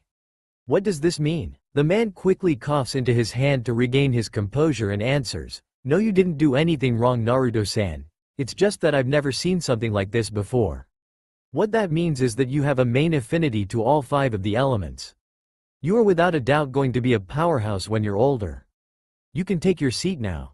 Naruto nods his head and heads back to his seat and chuckles at the unbelieving face his friend Sakumo is making. After that class goes by as normal, even though most are wondering how the redhead got an affinity to all 5 major elements. After the academy lets out, with Aikus telling them that they'll all be given E-rank jutsu of their elements to learn for the next 6 months starting tomorrow, Naruto heads home with Tsunade. However, when they get to the house they find Mito waiting out front, but standing next to her is Hiruzen Sarutobi wearing his official Hokage robes and hat, which causes the redhead to tense up slightly. Tsunade however greets the adults with sourly, "Hey Ba-chan, Saru Oja-san." Noticing this Mito looks concerned and asks, "What's wrong Tsunade-chan? Why do you look so sad?" The little blonde pouts as she explains, "We had our elemental affinities tested today, and I have a lightning affinity." Blinking at this the red-haired woman gives her granddaughter a confused look. "What's so bad about having a lightning affinity?" Tsunade sighs, "I wanted to have the same affinities as Hashijiji. I wanted to be able to use wood release like him, and prove that I'm worthy to carry on his legacy." Sarutobi kneels down and takes her by the shoulders at that. "Tsunade-chan, you don't have to have Hashirama-sensei's bloodline to continue his legacy. You are his legacy. You carry his blood and his will of fire. Never forget that, young lady." This makes her feel much better as she rushes inside, leaving the 2 adults with Naruto, who upon seeing their looks chuckles nervously. 1 year later. Forest of Death. It's now been a year since the revelation that Naruto has all 5 major elements. That day when he got home he had a conversation with Sarutobi and Mito, who were both wondering how he managed it. However, he stuck to his innocent act and told them he had no clue, and that he didn't know what elements his parents had as they had never used elemental jutsu in front of him before they died. Sarutobi then offered to allow him to graduate early so that he could get a jump on learning to harness his elements and whatnot, but he declined, stating that he'd like to graduate with his friends, something with the 24-year-old understood. Over the last year Naruto and his friends have all gotten taller and stronger. It's now a 3-way tie between Naruto, Sakumo, and Orochimaru for Rookie of the Year, while Jiraiya despite Naruto's help is still the dead last, although that's only because his taijutsu is abysmal, and he can't make a bushin to save his life. Tsunade is by far the strongest kunoichi in the class, and unknown to the redhead has begun to develop a crush for him due to his kind nature and drive to improve himself, also because of how he is with her baby brother. That's another thing. About 8 months ago Amaya gave birth to a healthy baby boy, with tufts of light brown hair and his mother's green eyes. They named him Nawaki Senju. Today is a break day from the academy and Naruto can be found in his usual clearing in the Forest of Death, having left behind a strengthened shadow clone at the Senju house so as to keep them from being suspicious. The redhead takes a breath as he prepares to begin the next phase of his training, which is learning how to actually use the 3 bloodlines given to him by the tailed beasts. He takes a breath, makes the cross-shaped seal and calls out, "Multi-shadow clone jutsu." In a puff of smoke 200 clones appear. Another great thing about the year is that his reserves have gone back up to Anbu level. He decides to hand out his orders. "Alright guys, break up into groups of 20. First group, continue chakra control, combine the water walking exercise with the leaf and kunai balancing exercises. The first group salutes and heads over to the river to do just that. He turns to the second group. Group 2 work on the stances for that Kenjutsu style I found in the Senju archives. Group 3 you're on the next kata for the Hokuto Shinken. The second and third group move off in different directions to do as they're told. The Kenjutsu style Naruto is referring to is called Hidden Mitsurugi Ryu, Flying Heaven Governed Sword style, and is another ancient style he found in the Senju archives after taking an interest in Kenjutsu 6 months ago thanks to his friendship with Tsukumo. He turns to the next two groups. Group 4 you get to read the intermediate anatomy books. Group 5 your job is to work on the new seals Mito Obasan taught me. With their orders in place they go to do as told, even though the fourth group groans about having to read. He turns to the next groups. Groups 6 and 7 your job is to split into 4 groups of 10. Each subgroup is to work on earth, fire, wind, and water nature training using leaves. The 2 groups salute him and move off to do their jobs. He turns to the last 3 groups. Alright, groups 8, 9, and 10 your job is to begin training in our bloodlines. Group 8 you got magnet release, Group 9 lava release, and Group 10 boil release. Get to it, boys. The 3 groups of clones move off to start their training, grousing about lazy-ass originals. Naruto himself kneels to the ground and takes out a storage scroll, releasing weighted metal plates from on seal within it and proceeds to add 1 more plate each to his wrist and ankle weights. Doing this increases their weight to 50 pounds per wrist and 60 pounds per ankle, after which he reseals the remaining plates and puts away the scroll and begins to do his daily exercises, which have also increased to 50 laps, 100 each of push-ups, sit-ups, squats, jumping jacks, and chin-ups. Because of his workouts and a healthy diet he's much taller and better fit than he was the last time he was 6 years old, now standing at 4 feet 1 making him one of the tallest of his class just below Jiraiya who now stands at 4 feet 3.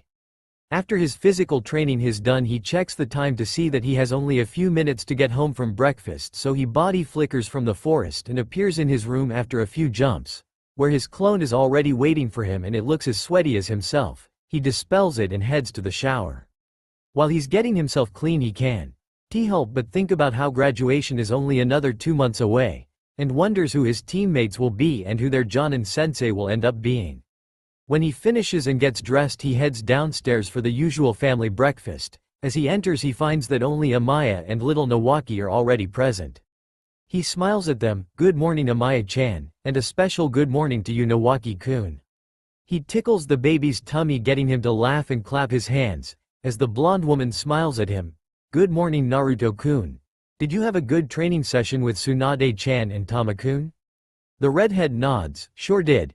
Though Tsunade-chan still can't keep up with me, although she comes pretty close, must be her quarter Uzumaki heritage. Amaya just giggles at this, and a moment later said girl comes walking in. Tsunade has changed only a little in the nearly 2 years he's been living with them. She's grown taller standing now at 3 feet 9, with a slender build for her age due to her training. Her hair is now kept up into a single high ponytail, and she now dons a light green short skirt kimono, tied tightly at the waist with a dark blue obi. The skirt has a slit in the left leg for ease of movement.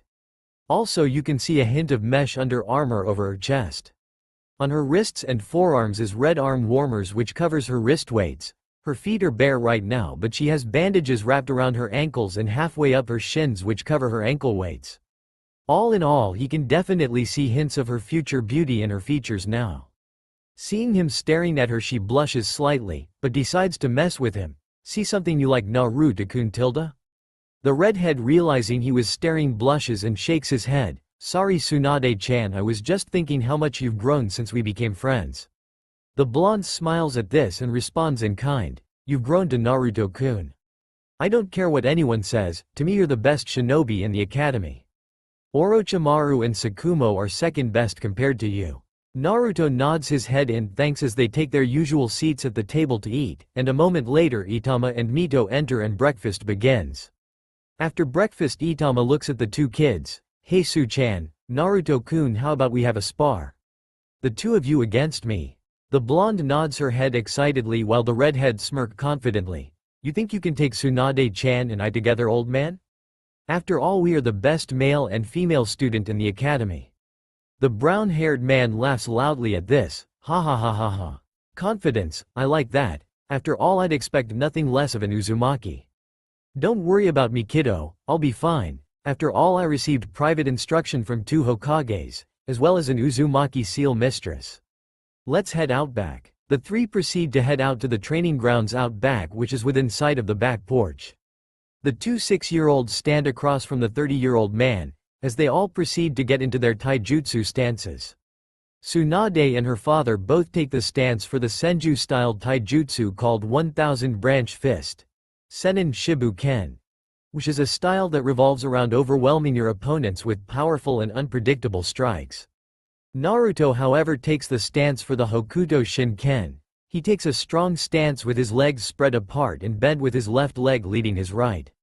His hands are positioned in a specific way, with his right hand down low near his right thigh, and his left hand held up high in the air, and both are open-palmed. At an unseen signal, the 2 academy students and the Yonnin shinobi rush each other and begin their spar. Leaf Academy. 2 months later. Graduation day. The day has finally arrived. Today is the day that the students will take their first step to becoming real ninja and become genin. Everyone arrived early for the tests and have been chomping at the bit for it to be over. The first part of the graduation exam was a written test which had 20 questions that were meant to test their tactical thinking as well as their knowledge of history. The second part of the exam was shuriken and kunai throwing. In that test you got 10 kunai and 10 shuriken, and each hit of the bullseye for the kunai was worth 10 points, while the each hit of vital spots on the straw dummies for the shuriken was worth 10 points each. On that test most of the civilian-born got a 60/100s for both, which is just passing for the kunai and shuriken. However, the ones who did better were the clan kids who got 70 or 80/100s on kunai throwing and 70/100s on the shuriken. Only 2 kunoichi got more. Tsunade got 90/100s on both, while Izumi Uchiha got 85/100s on kunai, as one of her kunai was an inch to the left of the bullseye, while she got 90/100s on the shuriken. After that, Jiraiya ended up getting 85s on both, showing his improvement. Then the 3 geniuses all got 100/100s on both kunai and shuriken, although Naruto had to show off and throw all his kunai and shuriken at once, blindfolded. The third test was a taijutsu spar with a chunin. The rules were that you had to last at least 2 minuets to pass, and if you could last the full 5 without being co-ed or knocked out of the ring, then you'd get a 100 for the test. Most of the civilian-born kids just barely lasted the 2 minutes before being defeated. The clan children each lasted 3 minutes before being forced out of the ring or forfeiting. Tsunade went against Iku's himself and lasted 4 minuets and 25 seconds against him before he defeated her, while her rival Izumi lasted 4 minuets and 15 seconds against a Chunin kunoichi. Then Jiraiya got his chance and actually lasted 3 minutes and 50 seconds using the academy style before being knocked out by his Chunin opponent. Once again, Naruto, Sakumo, and Orochimaru excelled in this test. The first one of the 3 to go was Sakumo, who managed to last the full 5 minuets and even managed to get his opponent down to his knees. After Sakumo was Orochimaru, who also lasted the full 5 minuets and even managed to beat his opponent at the last second by forcing him out of the ring. Naruto was last as usual, and he unsurprisingly lasted the full 5 minuets against Iku's sensei, but he used his Hokuto Shinken and hit the pressure points in the mon's left arm, right leg, and spine to bring him make it so that he couldn't fight anymore until the damage was reversed. When it was over, the redhead reversed what he did on the teacher, gaining the man's gratitude, and was told that his style was going to be dangerous when perfected. Now they were waiting on the final test, which is the ninjutsu portion. From what he's heard, the ninjutsu test consists of the basic 3, as well as an E and D rank elemental jutsu. Eventually, Iku's sensei begins to call names to come to the back room, and one by one nearly every person comes back in wearing a shiny new blue or black headbands. Of course, 1 or 2 of the civilian kids fail and don't get their headbands. All of the clan kids come back out wearing headbands, some over their forehead, others around their necks or arms. Naruto really pays attention when his friends are called. Tsunade goes inside and nails the ninjutsu portion. First she substitutes with a fern in the corner. Then she transforms into her grandmother. After that she makes 2 perfect clones, and then body flickers from one side of the room to the other, leaving behind leaves. For her E-rank lightning jutsu, she uses the lightning release, static strings jutsu, Raiden, Seiteki Suji no Jutsu, to create strings of electricity that connect to a practice dummy and deliver small shocks to it. Then for her D-rank lightning jutsu she uses lightning release, lightning bolt jutsu, Raiden, Raikurai no jutsu, which she makes the hand signs and releases a short bolt of lightning from her hand which strikes the dummy and leaving electrical burns on its chest. Due to her perfect execution she receives her headband which she asks for a green cloth, and ties it around her head proudly. As soon as she walks out with her protector Naruto smiles proudly at her, causing her cheeks to heat up as she heads back to her seat. The next of his friends to go inside is actually Jiraiya, and the white-haired boy looks nervous as heck. Jiraiya once inside performs the substitution with a chair, then transforms into a perfect copy of the third Hokage. He just manages to create 2 usable clones, and body flickers about 100 feet which is the least amount required to pass. Then for his E-rank fire jutsu he uses the fire release, burning leaf jutsu, Kaden, Tensho Raifu no jutsu, in which he creates a small amount of burning leaves in his mouth and spits them out at the test dummy, causing minor irritation to the eyes and chest. Finally for his D-rank he uses fire release, flash fan jutsu, Kaden, Senko Uchiwa no jutsu, which allows him to take in a fair amount of air while making 3 hand signs and then breath it out in a short funnel of flames which lasts only a couple of seconds in a V-shaped wave which causes light burns to the dummy. When he's done he receives his headband and walks out proudly, giving Naruto a thumbs up to show that his remedial lessons really helped out. Next is Orochimaru who as usual is calm. He performs the first 4 techniques perfectly, going so far as to transform into a perfect reflection of his dead father. For his E-rank wind jutsu he uses the wind release, wind clone jutsu, Futon, Kei's Bushin no jutsu, which allows him to create a clone of himself made of wind which he makes attack a dummy and it dispels right after in a gust of wind. For his D-rank jutsu he uses the wind release, projectile deflection blast, Futon, Hashitai Tawami Bakuhatsu, which allows him to build up a lot of air in his chest and then release it as a gust from his mouth strong enough to push back the dummy. Once he's done he degains his headband which he ties around his left arm, and walks back into the classroom and quietly takes his seat. After that is Sakumo who performs the first 4 perfectly. Then for his E-rank lightning jutsu he uses lightning release, lightning clone jutsu, Raiden, Raiko Bushin no jutsu, which allows him to create a solid clone made of lightning chakra. The clone that proceeds to attack the dummy and each strike delivers shocks, and then it dispels itself. For his D-rank he uses lightning release, electron jutsu, Raiden, Denshi no jutsu, which after the hand signs are complete creates a crackling, sparking, sphere of electricity in his hands which he tosses at the dummy and when it hits it electrocutes it. Sakumo comes out wearing his headband the normal way which just makes his spiky hair even spikier.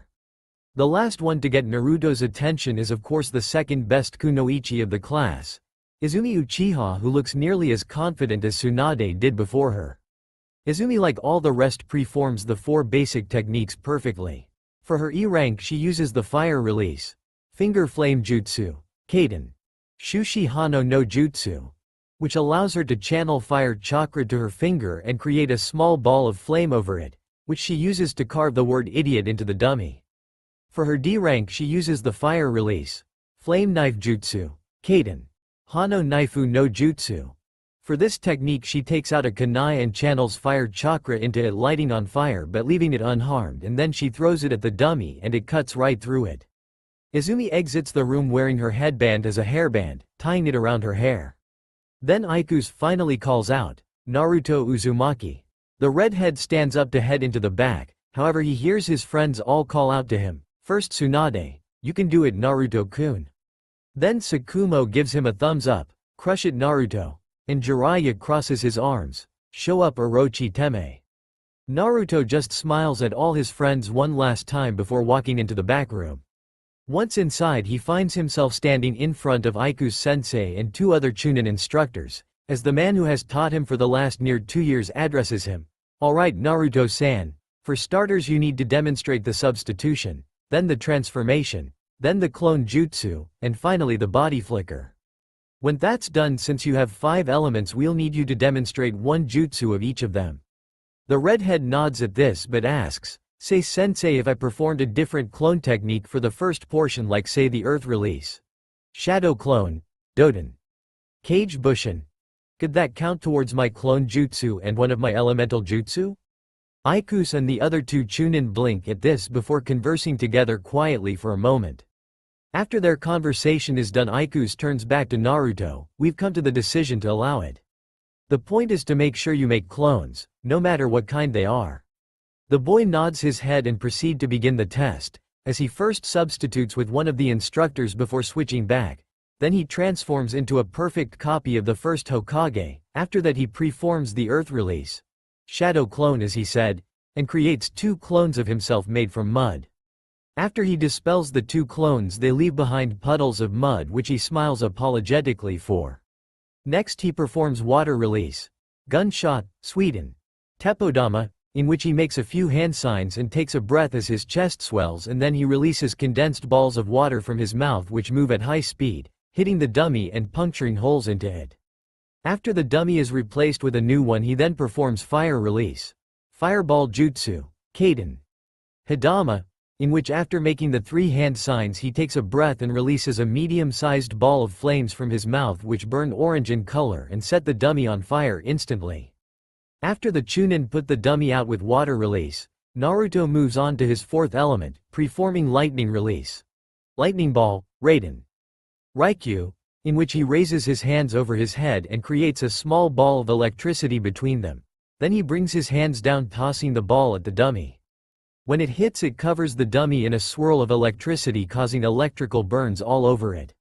Then for his final jutsu he uses wind release, Gale Palm, Futon. Repusho, in which he first takes out a kunai and tosses it. Then he claps his hands and releases a gale of compressed winds which speed the weapon up and causes it to sink deep into the heart of the dummy. Once he finishes his last jutsu, the instructors congratulate him and he takes a blue headband and puts it around his forehead just like old times. When he walks out of the room, Aikus is following behind him, and as he makes up to his desk, Sakumo high-fives him. The Chunin clears his throat to get everyone's attention.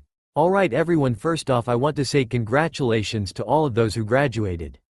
You have taken your first steps on your road to becoming splendid shinobi and kunoichi. For those who failed, better luck next year. Now you have the next week off, but be back here at 10 a.m. sharp next Monday morning for your team assignments and to meet your Yonnin sensei. With that he dismisses them and everyone rushes out of the room. However, Naruto's friends gather around him as Tsunade hugs him. We did it, Naruto-kun. We're one step closer to being real ninja. The redhead chuckles at the blonde and pats her back. We sure are, Tsunade-chan. But next week we'll find out who our teachers for the foreseeable future will be, and I have this feeling that most of us will get someone powerful. Sakumo chuckles at that. Well, I just hope that I'm paired with you as a teammate, Naruto. I think you and me together with a competent kunoichi could be an unstoppable force. Jiraiya shakes his head. In any case, how about we all go out to celebrate our graduating? Pretty boy Hitaki is buying. Naruto nods his head. Alright, sure. That's so kind of you to buy everyone lunch, Sakumo. Tsunade nods sagely as well. Yes. You have a kind heart, Hitaki-san. Said boy, however, just sits there with his mouth hanging open as he tries to formulate words. The redhead then notices Izumi and Orochimaru both by themselves and gets up and heads over to them. First the Uchiha girl. When she notices him, she looks at him confusedly. Can I help you, Uzumaki-san? Naruto smiles softly at her and responds, just call me Naruto. I hate formality. No, you can't help me, but perhaps I can help you. You see, a bunch of us are going to lunch to celebrate graduating and I thought maybe you'd like to come along?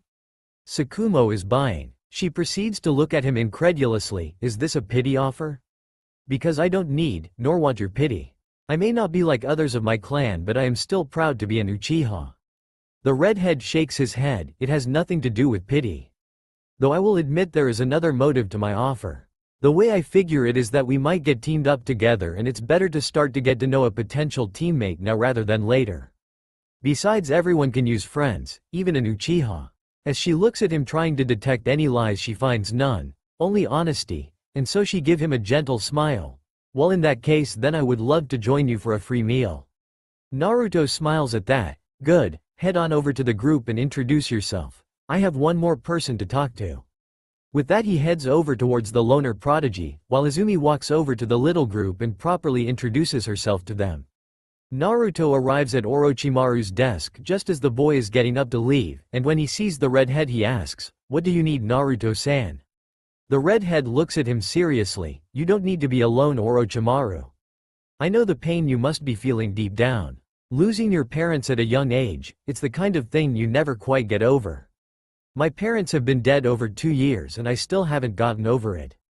The pale boy looks at him surprised, but quickly bows his head and hides his eyes behind his bangs. "How do you do it? How can you be so cheerful despite the loss of your parents?"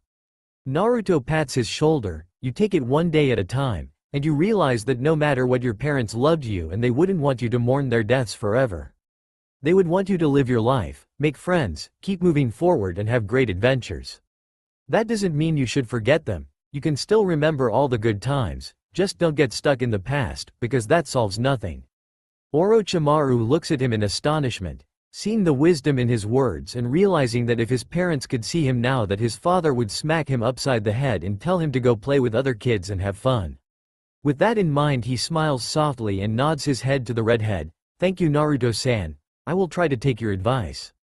Naruto just smiles at him and responds, "Well, you can start by joining me and the others for lunch, our fellow genius Sakumo is buying." The black-haired boy stands up and says 3 words, "Lead the way." With that the 2 geniuses rejoin the group and the now 6 genin leave the classroom heading for a barbecue restaurant. Not noticing Iku's smile at the scene as the man thinks to himself, "I have the feeling that group is going to change the world in the future. I look forward to seeing where their paths take them." Now, Leaf Academy. 1 week later, team assignment day. The week since graduation has gone by quickly. After leaving the academy that day, Naruto's group went to a barbecue restaurant owned by the Akamichi clan and had a nice lunch. Everyone talked and had a good time. Though there were funny moments, like when Jiraiya got into an argument with Orochimaru over a piece of pork, and of course the funniest moment of all, when the bill came and Sakumo was forced to pay it, causing the silver-haired boy to cry a river of tears over the loss of his allowance money. After that everyone went their separate ways, promising to meet up again in a couple days for a group spar. When Naruto and Tsunade got home they were greeted to a party from the entire Senju clan to congratulate them for becoming genin.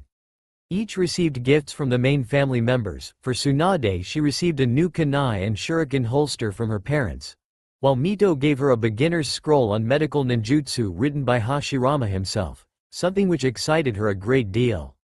For Naruto though he received from Amaya a gray cargo vest lined with silver fur around the collar and the bottom, when asked why she simply said, "I thought it screamed Naruto."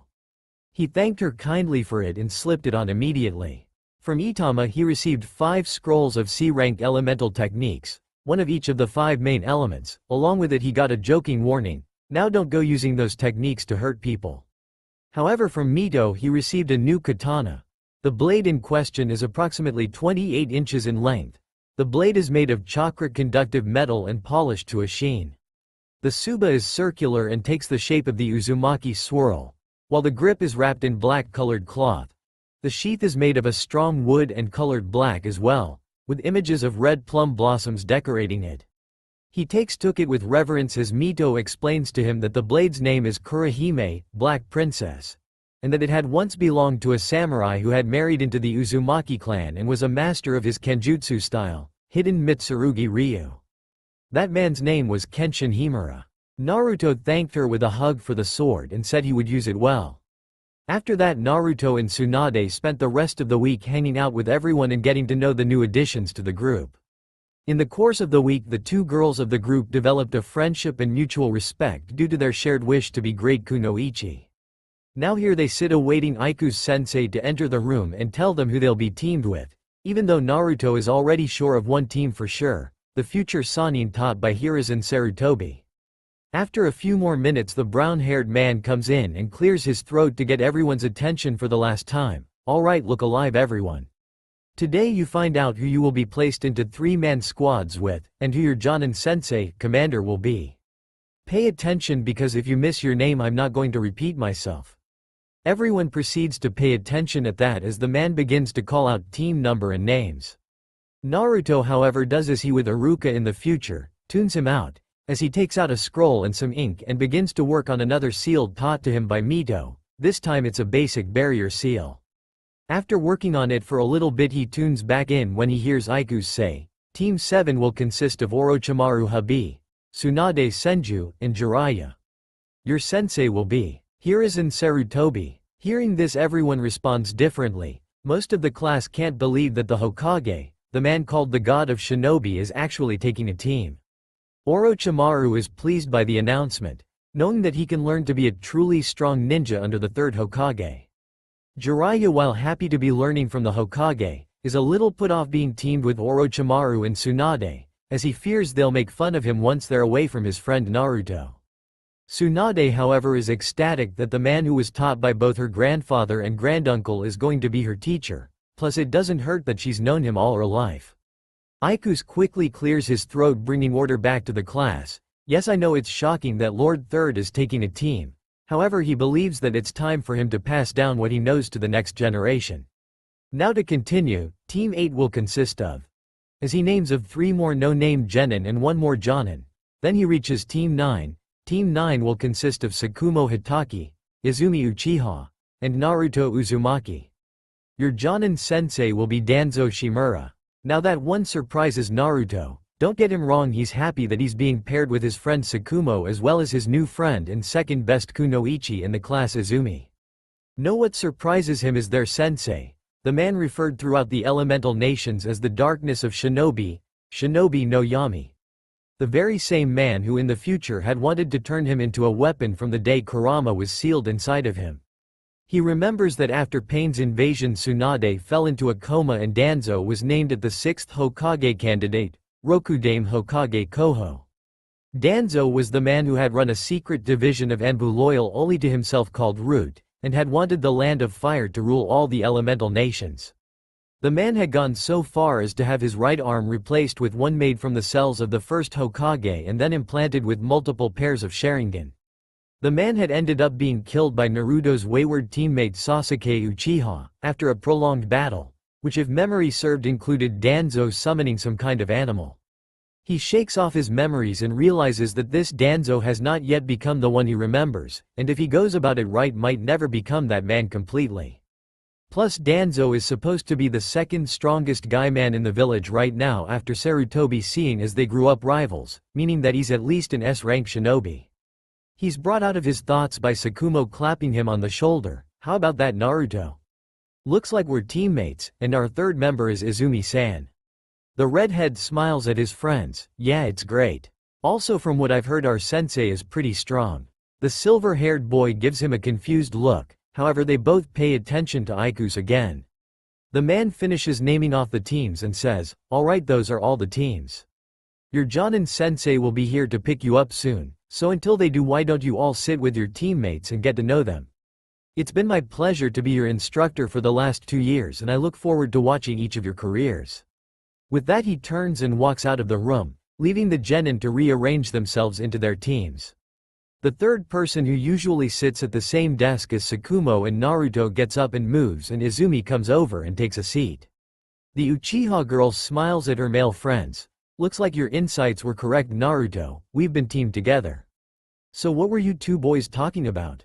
Naruto smiles at her while Sakumo has a contemplative look and responds.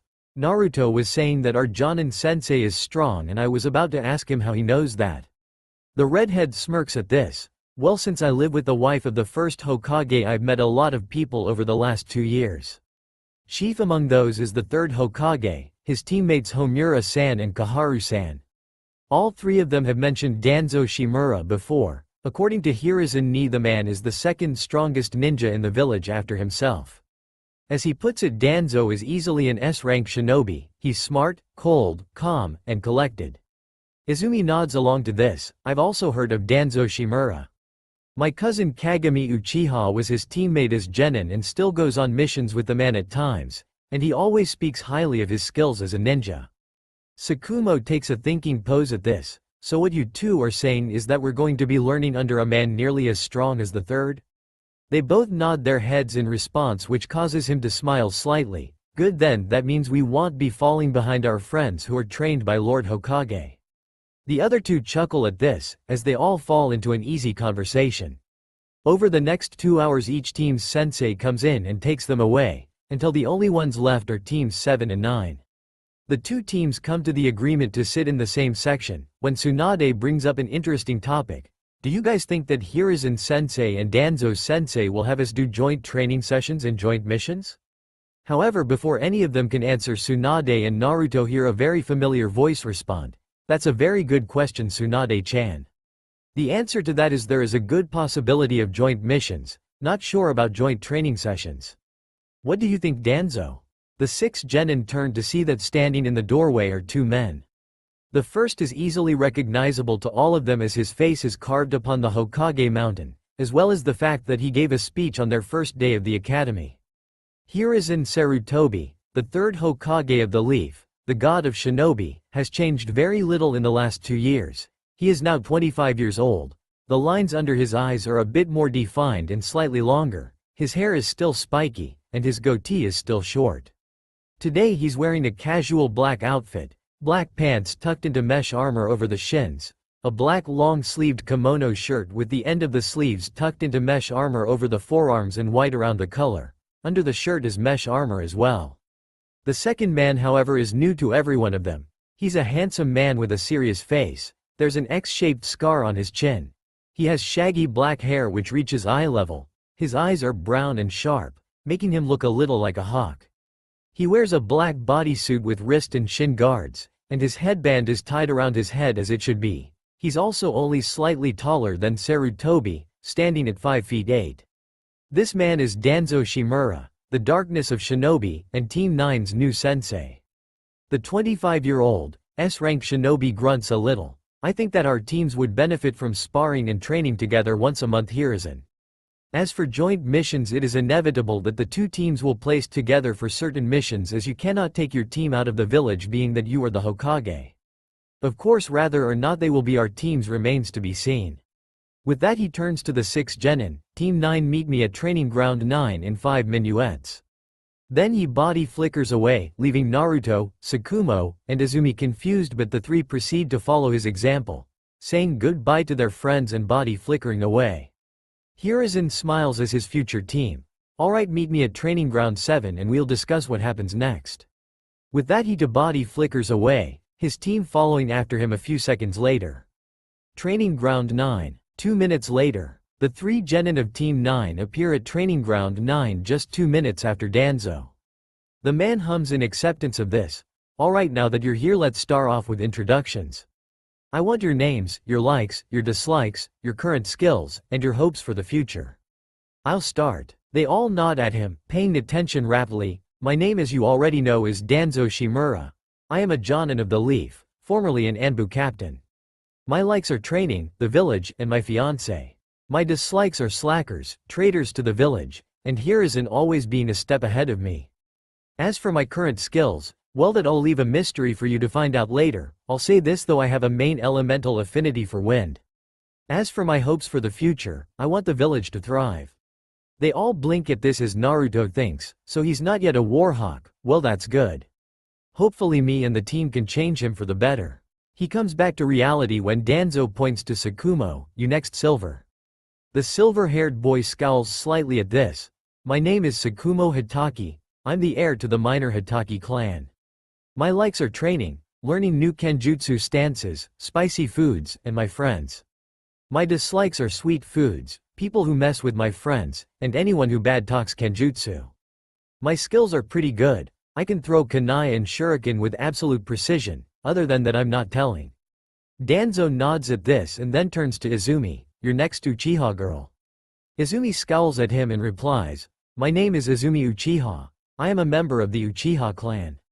My likes are training, learning all about genjutsu and medical jutsu, dango, flower arranging, and my new friends. My dislikes include the arrogance of most of my clan, perverts, people who say women can't be as strong as men, and those who put down genjutsu. As for my skills, I think I'll take your root sensei and keep those a secret for you to figure out on your for my dreams for the future.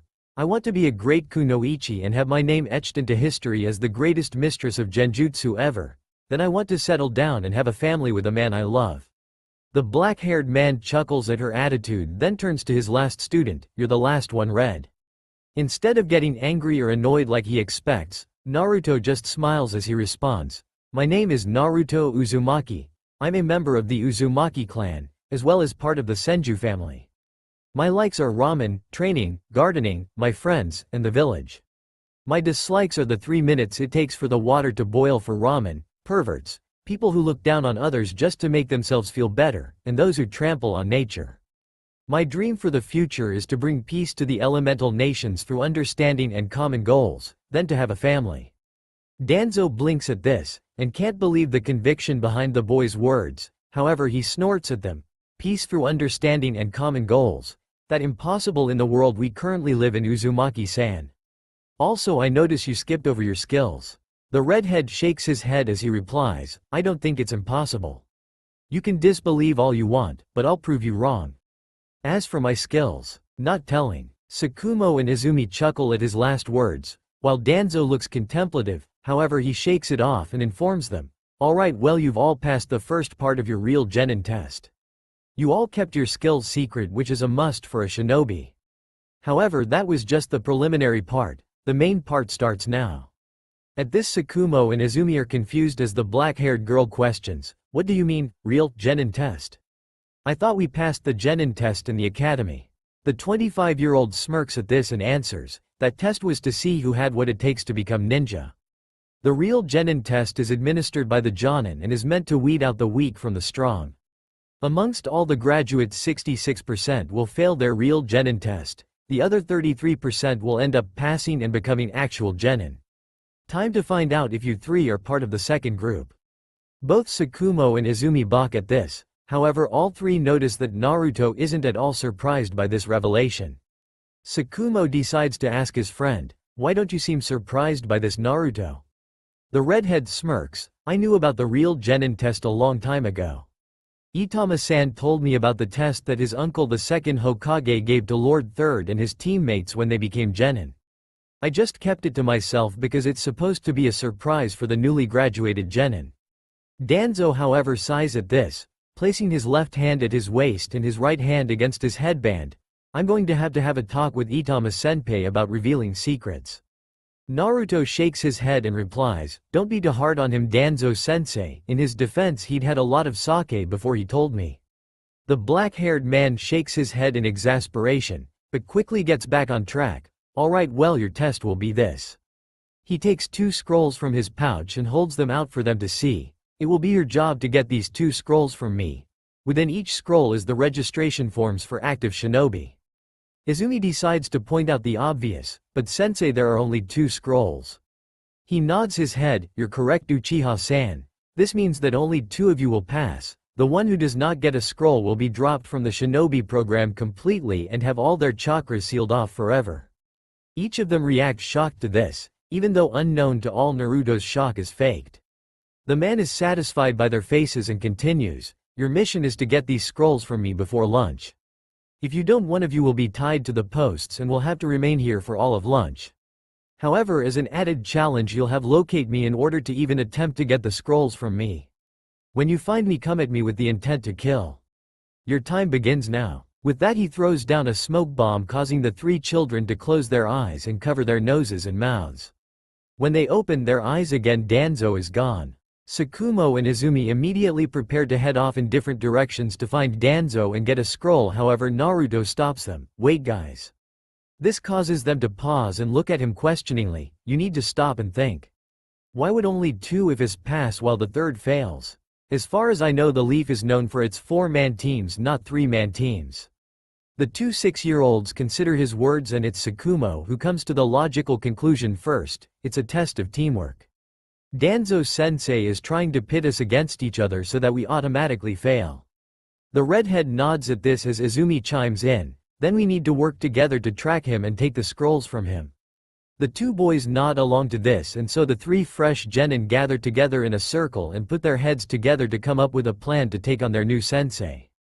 Unknown to them, the man they're conspiring against is watching them from the surrounding trees with a smirk as he thinks to himself, "They figured it out pretty quickly." Then again, Uzumaki and Hitaki are 2 of the 3 prodigies of their class.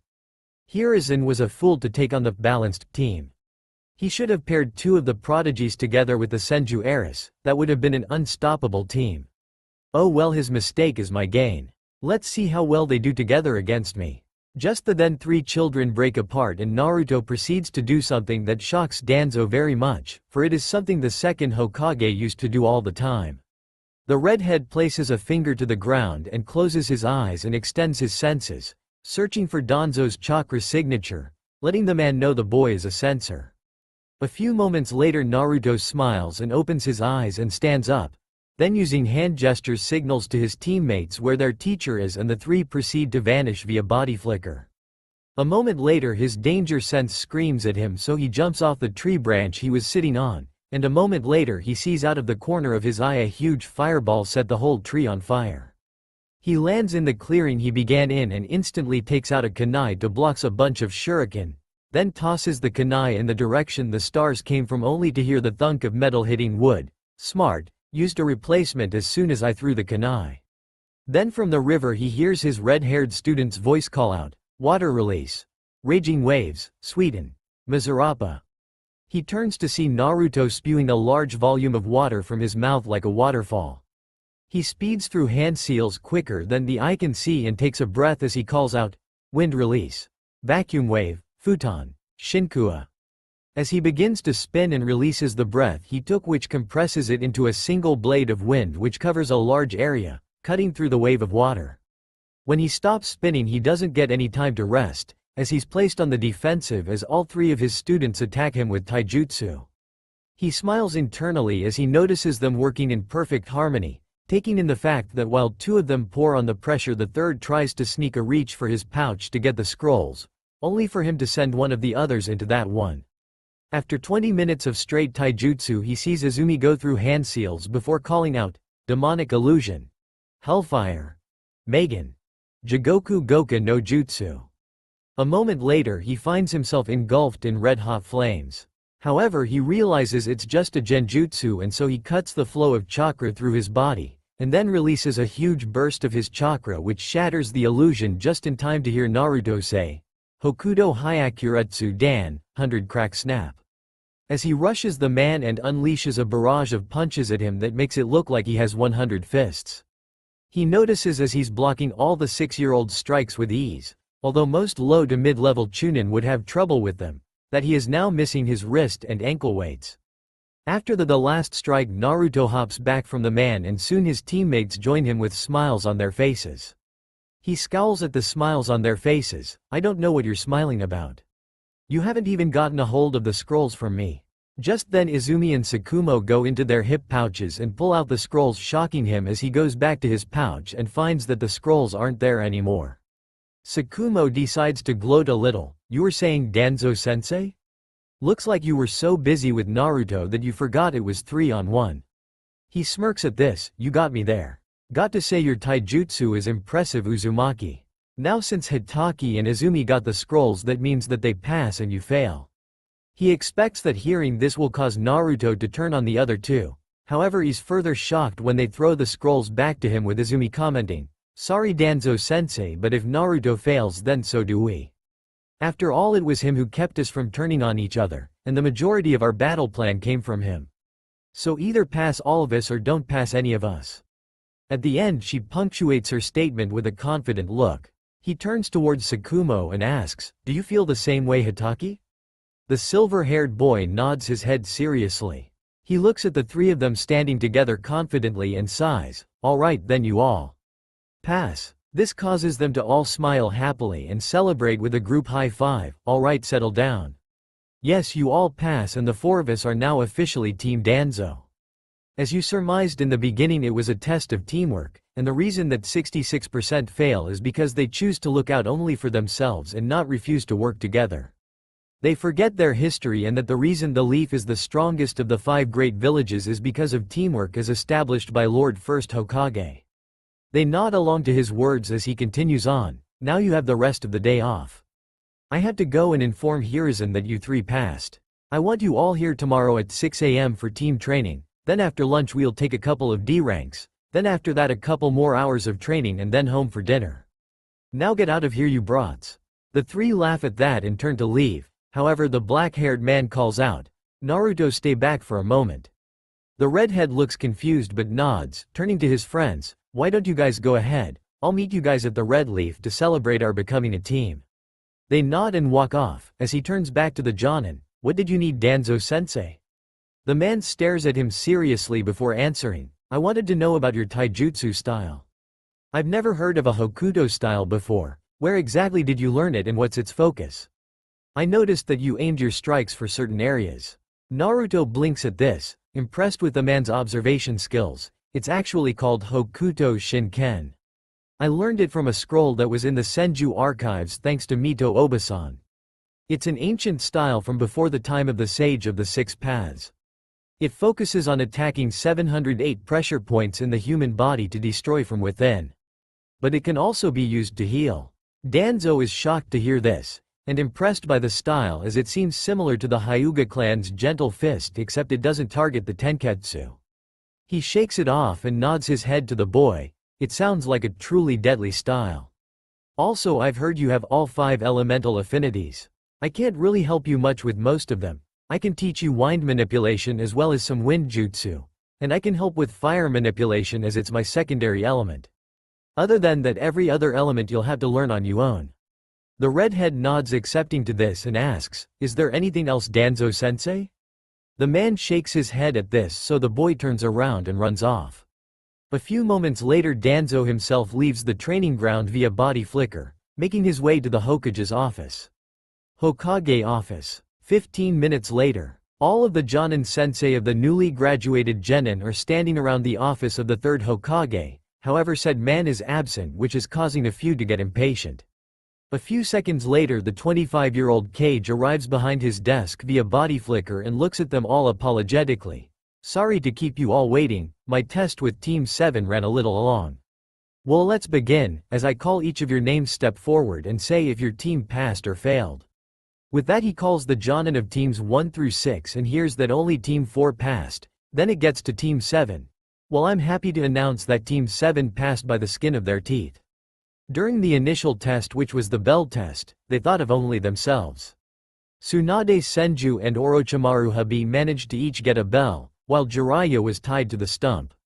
I failed them, then gave a secondary test. I gave a lunchbox each to Orochimaru and Tsunade and told them we would start again after lunch and not to feed Jiraiya. Then I body flickered away to hide and watch what they would do. This test they passed by each offering the boy a part of their lunches. In the end, they understood the importance of teamwork, and thus Team Hiruzen is now official. Everyone is surprised to hear this except for Danzo, who knew the man wouldn't have failed the granddaughter of the founder or the third prodigy of the academy. After that, Team 8's sensei says that her team failed, and that brings it to Danzo. Team 9 passed with flying colors. That really shocks everyone, as the man has never passed any team before, so Sarutobi decides to ask, "Really, Danzo? That's surprising considering your track record. Pray tell, how did they pass your test?" The black-haired man continues to lean against the wall with his arms crossed as he answers, "Well, they got the gist of the test from the beginning. Uzumaki got it right off and then helped the other two to come to the same conclusion.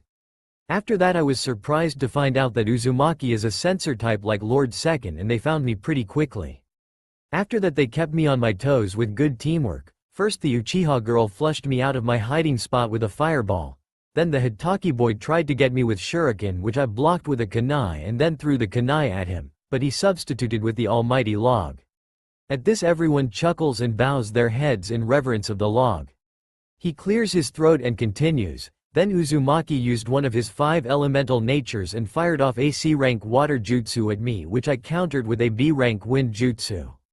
After that, the 3 attacked me in unison with taijutsu and worked pretty damn well together, as 2 would try to distract me while the 3rd went for my pouch. That failed. So then the Uchiha cast a genjutsu on me to make me think I was consumed in flames. I broke it pretty quickly, however it gave Uzumaki enough time to set up an advanced taijutsu attack.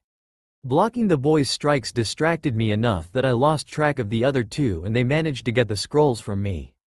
When I told them they passed and Uzumaki failed, they threw the scrolls back to me and said they all pass or they all fail. So I passed them for showing solidarity. Therefore, Team Danzo is now official. Everyone looks on in shock and some pride at this. As he addresses Sarutobi, "Hiruzen, I have to say you were a fool to not take all the prodigies together, that would have been an unstoppable team. As it is, the two prodigies I have as well as the second best female student are going to be a hell of a team. I'm actually looking forward to training the snot-nosed brats." The third Hokage smiles at this. "Glad to hear you say that, Danzo. I look forward to our first joint team spar training session, to see who the better teacher is." After that it continues on to the last team, Team 10, who unsurprisingly failed. With that over, Sarutobi dismisses everyone except Danzo, and as the man stands there staring at his former friend and rival, he can't help but to think back to more innocent days. He quickly shakes his head and speaks to the former Anbu. "Danzo, I want you to make sure you get to know your students. Cultivate relationships with them, be an older brother figure to them, and guide them down a good path. Don't be standoffish with them and treat them as disposable tools. Remember that shinobi are people and each one has something different they fight for." His fellow 25-year-old just nods his head at this. "Don't worry, Hiruzen, if I'm going to take the time to teach these kids, then I'm not going to treat them like they aren't worth my time. You just worry about your team and be prepared to nurse their broken egos in a month from now. If there is nothing else, Hokage-sama." The brown-haired man shakes his head and the other man body flickers away, leaving the Hokage to do his paperwork and think about what kind of training to put his new team through starting tomorrow. 3 months later. Training Ground 9. It's been 3 months since the team placements and the true Genin tests. In that 3 months both teams 7 and 9 have continued to grow as shinobi. With Team 9 they have been learning a great deal from Danzo. Every morning except Saturdays and Sundays, they gather at Training Ground 9 for morning training. They start off every morning with a workout of push-ups, sit-ups, jumping jacks, squats, chin-ups, laps around the training grounds, and then a group spar, strictly taijutsu. After that they take a break for an hour, then they move on to improving their skills, first taijutsu, correcting all the mistakes from their earlier spar, and moving on to the next set of kata of their individual styles. After taijutsu is kenjutsu. Now that was a bit hard for Izumi at first, as she'd never even touched a sword.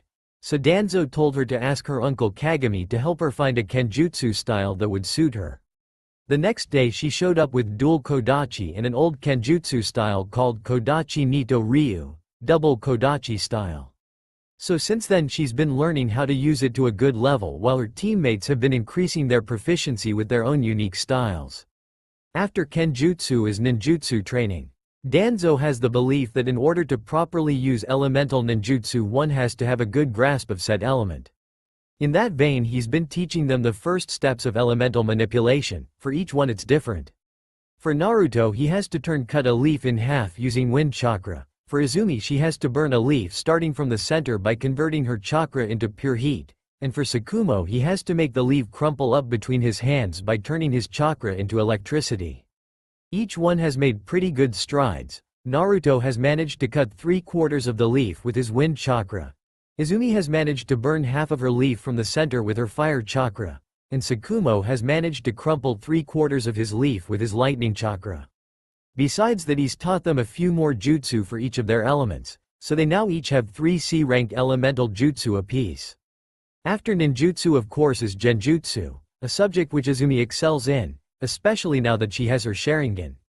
At the end of the first month of their training Danzo decided it was time that girl activate her family's bloodline, and so he asked the members of his former Anbu team to attack the girl on her way home and make their attempts to kill her as real as possible. The ploy worked, and that night Izumi activated the Sharingan. Ever since her genjutsu prowess has increased, even though she chooses not to learn any new genjutsu with her bloodline. Naruto and Sakumo on the other hand have managed to learn only a few minor genjutsu, demonstrating that neither one will ever be true genjutsu types. After genjutsu training is always lunch, then they take on D-ranks, which in Naruto's own words are meaningless tasks that the civilians are too damn lazy to do themselves. Things like painting fences, weeding gardens, walking dogs, and the worst of all, capturing the Fire Lady's cat, Sora. They've taken that mission 5 times already, and each time the redhead swears that Sora must be the father or grandfather of Tora the demon cat from his original time. Just like the latter mentioned cat, Sora hates his and Sakumo's guts and always seems to relax when held by Izumi. It's enough that Tsukumo always comments about how cats like that are why he's a dog person. After Evil D ranks, they return to the training grounds and do 2 more hours of training, focusing mainly on teamwork and chakra control. After the 2 hours are up, they head home for dinner and to rest up to start the process over the next day. On their days off, each one spends time relaxing and working on individual projects at their own homes. For Izumi, she spends her time continuing to learn her kenjutsu so that she can catch up to her teammates in that area. For Tsukumo, he spends time with his father learning the responsibilities of being the next head of the Hitaki clan, as well as taking care of the puppies of the family's dog summons. Naruto spends his days off continuing his studies of Fuinjutsu under the careful watch of Mito.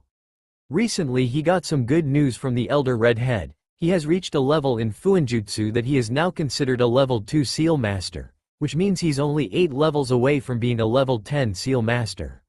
However, she stopped his excitement at the announcement by telling him he's about 18 levels from being an Uzumaki seal master, but said that once he reaches level 10 she'll give him her brother-in-law's notes on a special Jikukan ninjutsu that the man developed, and that she has no doubt that he'll be able to improve it when the time comes.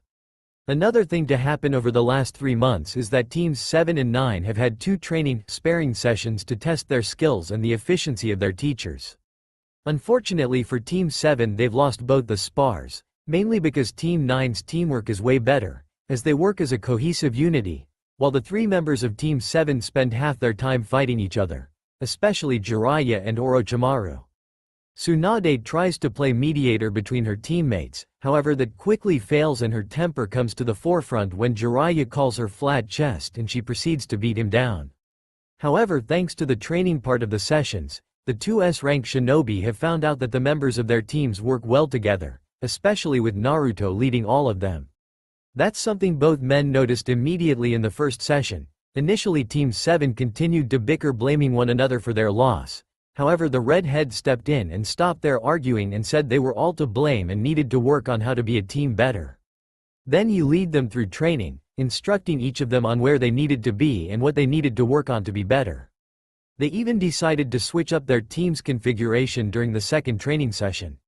They paired Naruto with Tsunade and Jiraiya first, and the Uzumaki didn't disappoint, leading the 2 other kids to a victory over Orochimaru, Tsukumo, and Izumi in a game of capture the flag.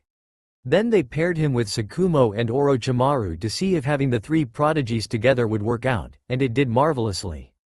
The 3 worked in perfect unity, each one understanding what the other was thinking immediately, and they even won the second game of capture the flag.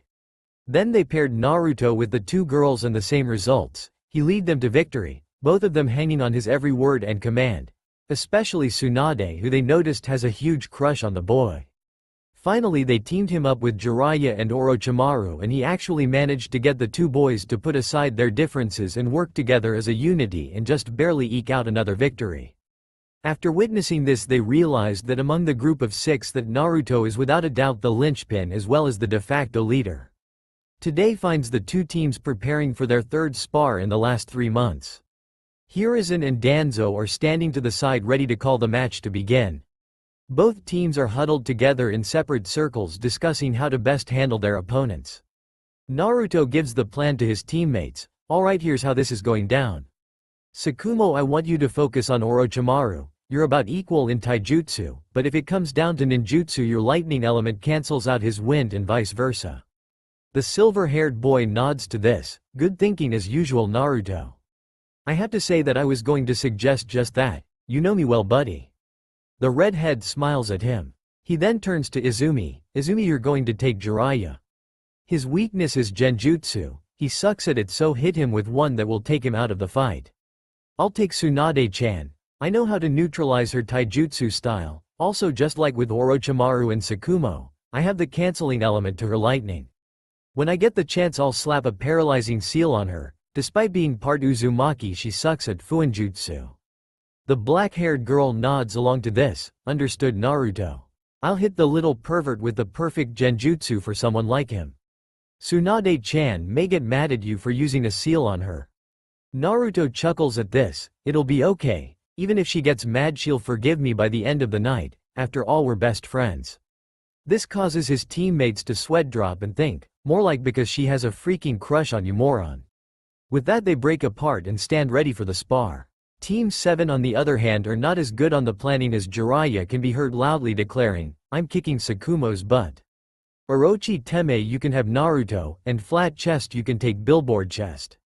Now let's go." His comments have the affect of making Orochimaru, Naruto, and Tsukumo to shake their heads, while Tsunade and Izumi both gained tick marks over their eyebrows as they both go red in feminine fury.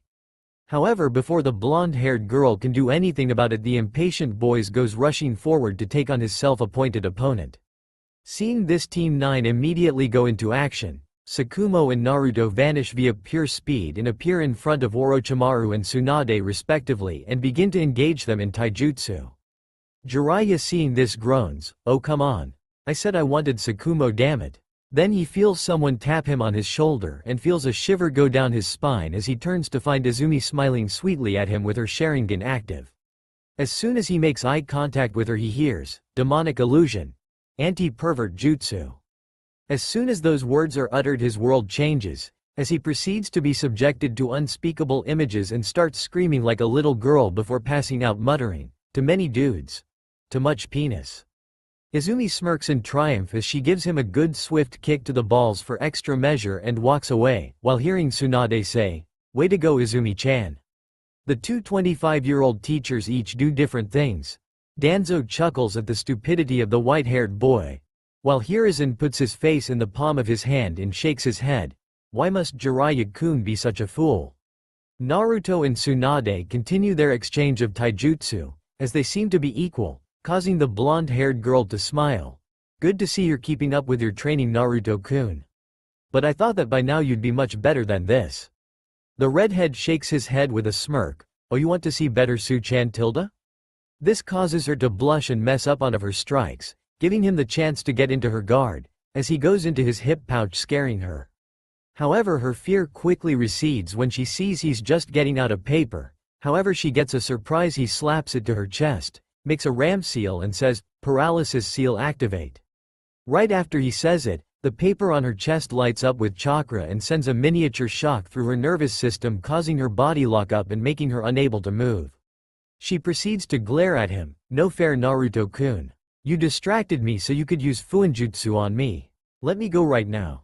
Naruto smiles sheepishly at her. "Sorry Tsunade-chan, I can't do that, not until Tsukumo has finished with Orochimaru.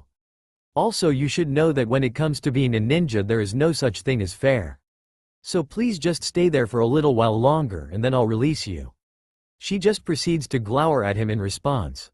However, she doesn't get to do it for long as she looks over to the fight between Orochimaru and Tsukumo to see that the silver-haired boy now has the point of his tanto to the throat of the downed black-haired boy. "You have no choice, Orochimaru, you must yield." The pale-skinned boy knows he's right, so he sighs and responds, "You are correct Tsukumo-san, I yield."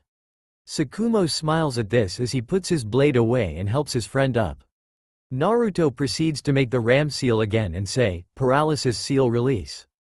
The seal on Tsunade's chest glows again and then falls off. A moment later she finds herself able to move freely again. Izumi can be seen to be waking up Jiraiya by pouring cold water over his head. The two teachers look at them all seriously, and as Hiruzen is about to speak to his team first, a bird-masked Anbu appears kneeling in front of him. "Hokage-sama, we have a problem." The brown-haired man instantly goes into his Hokage mode. "Report." The masked man immediately responds, "Our sentries have reported that there is a large group of bandits making their way towards Tanzaku town. According to the reports they number at least 200. Also it appears that they are being led by a missing nin from Rock." Hiruzen takes this in and asks, "Who is the nin and what's his level?" The elite shinobi answers promptly, "The ninja in question is Daichi Kuritetsu. A ranked Jonin level. The mayor of Tanzaku requests an immediate mission to take out the group." Before Sarutobi can respond again, Danzo speaks up, "My team and I would be more than happy to help the people of Tanzaku town and destroy the bandits, Hokage-sama." The brown-haired man looks at his former friend seriously. "Are you sure about this, Danzo? This mission is B rank and your team are still fresh out of the academy." The black-haired man nods his head. "Yeah, I'm sure. In fact, you could make it 2 missions. AC rank for the genin of protecting Tanzaku and eliminating the bandits." as well as a B rank for myself of taking out Kurotetsu. The third Hokage thinks about this a moment and then nods his head. Alright then. But the condition for this is that the C rank is for both teams 7 and 9 together. I think it's time my team got some experience outside the village walls as well. Danzo nods in acceptance of this as he continues. Alright then, teams 7 and 9. Your mission is to protect Kanzaku town from the bandit horde, and when the opportunity presents itself, eliminate every last one of them. Danzo Shimura, sensei of Team 9, your mission is to track down the rough rock shinobi Daichi Kurotetsu and send him to the next life. You all set out in 2 hours. Dismissed. He gets a round of yeses from all the children as they rush off to their homes to prepare for their first ever real mission. Hiruzen turns to Danzo with complete seriousness, giving the man a look that proves why he is called the god of shinobi. Their safety is in your hands, Danzo. Make sure they all come back safely and with only minor injuries, because if they die or come back seriously wounded, then I will remind you exactly why I am known as the god of shinobi. Danzo for his part seems unfazed, however he nods his head. Don't worry Hiruzen, the children will be perfectly fine. I want all them to come within even a meter of my fight with Kurotetsu. Bandits pose no real problem for shinobi, even if those shinobi are a bunch of 6-year-olds.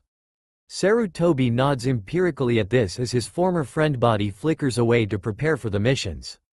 The man called the third Hokage decides he should get back to his office to finish paperwork as well as prepare for Mito to come to him to complain about giving Tsunade and Naruto a C rank. Perhaps I can convince her that there won't be any kind of problem by assigning another Jonin to watch over the two teams while Danzo is completing his mission.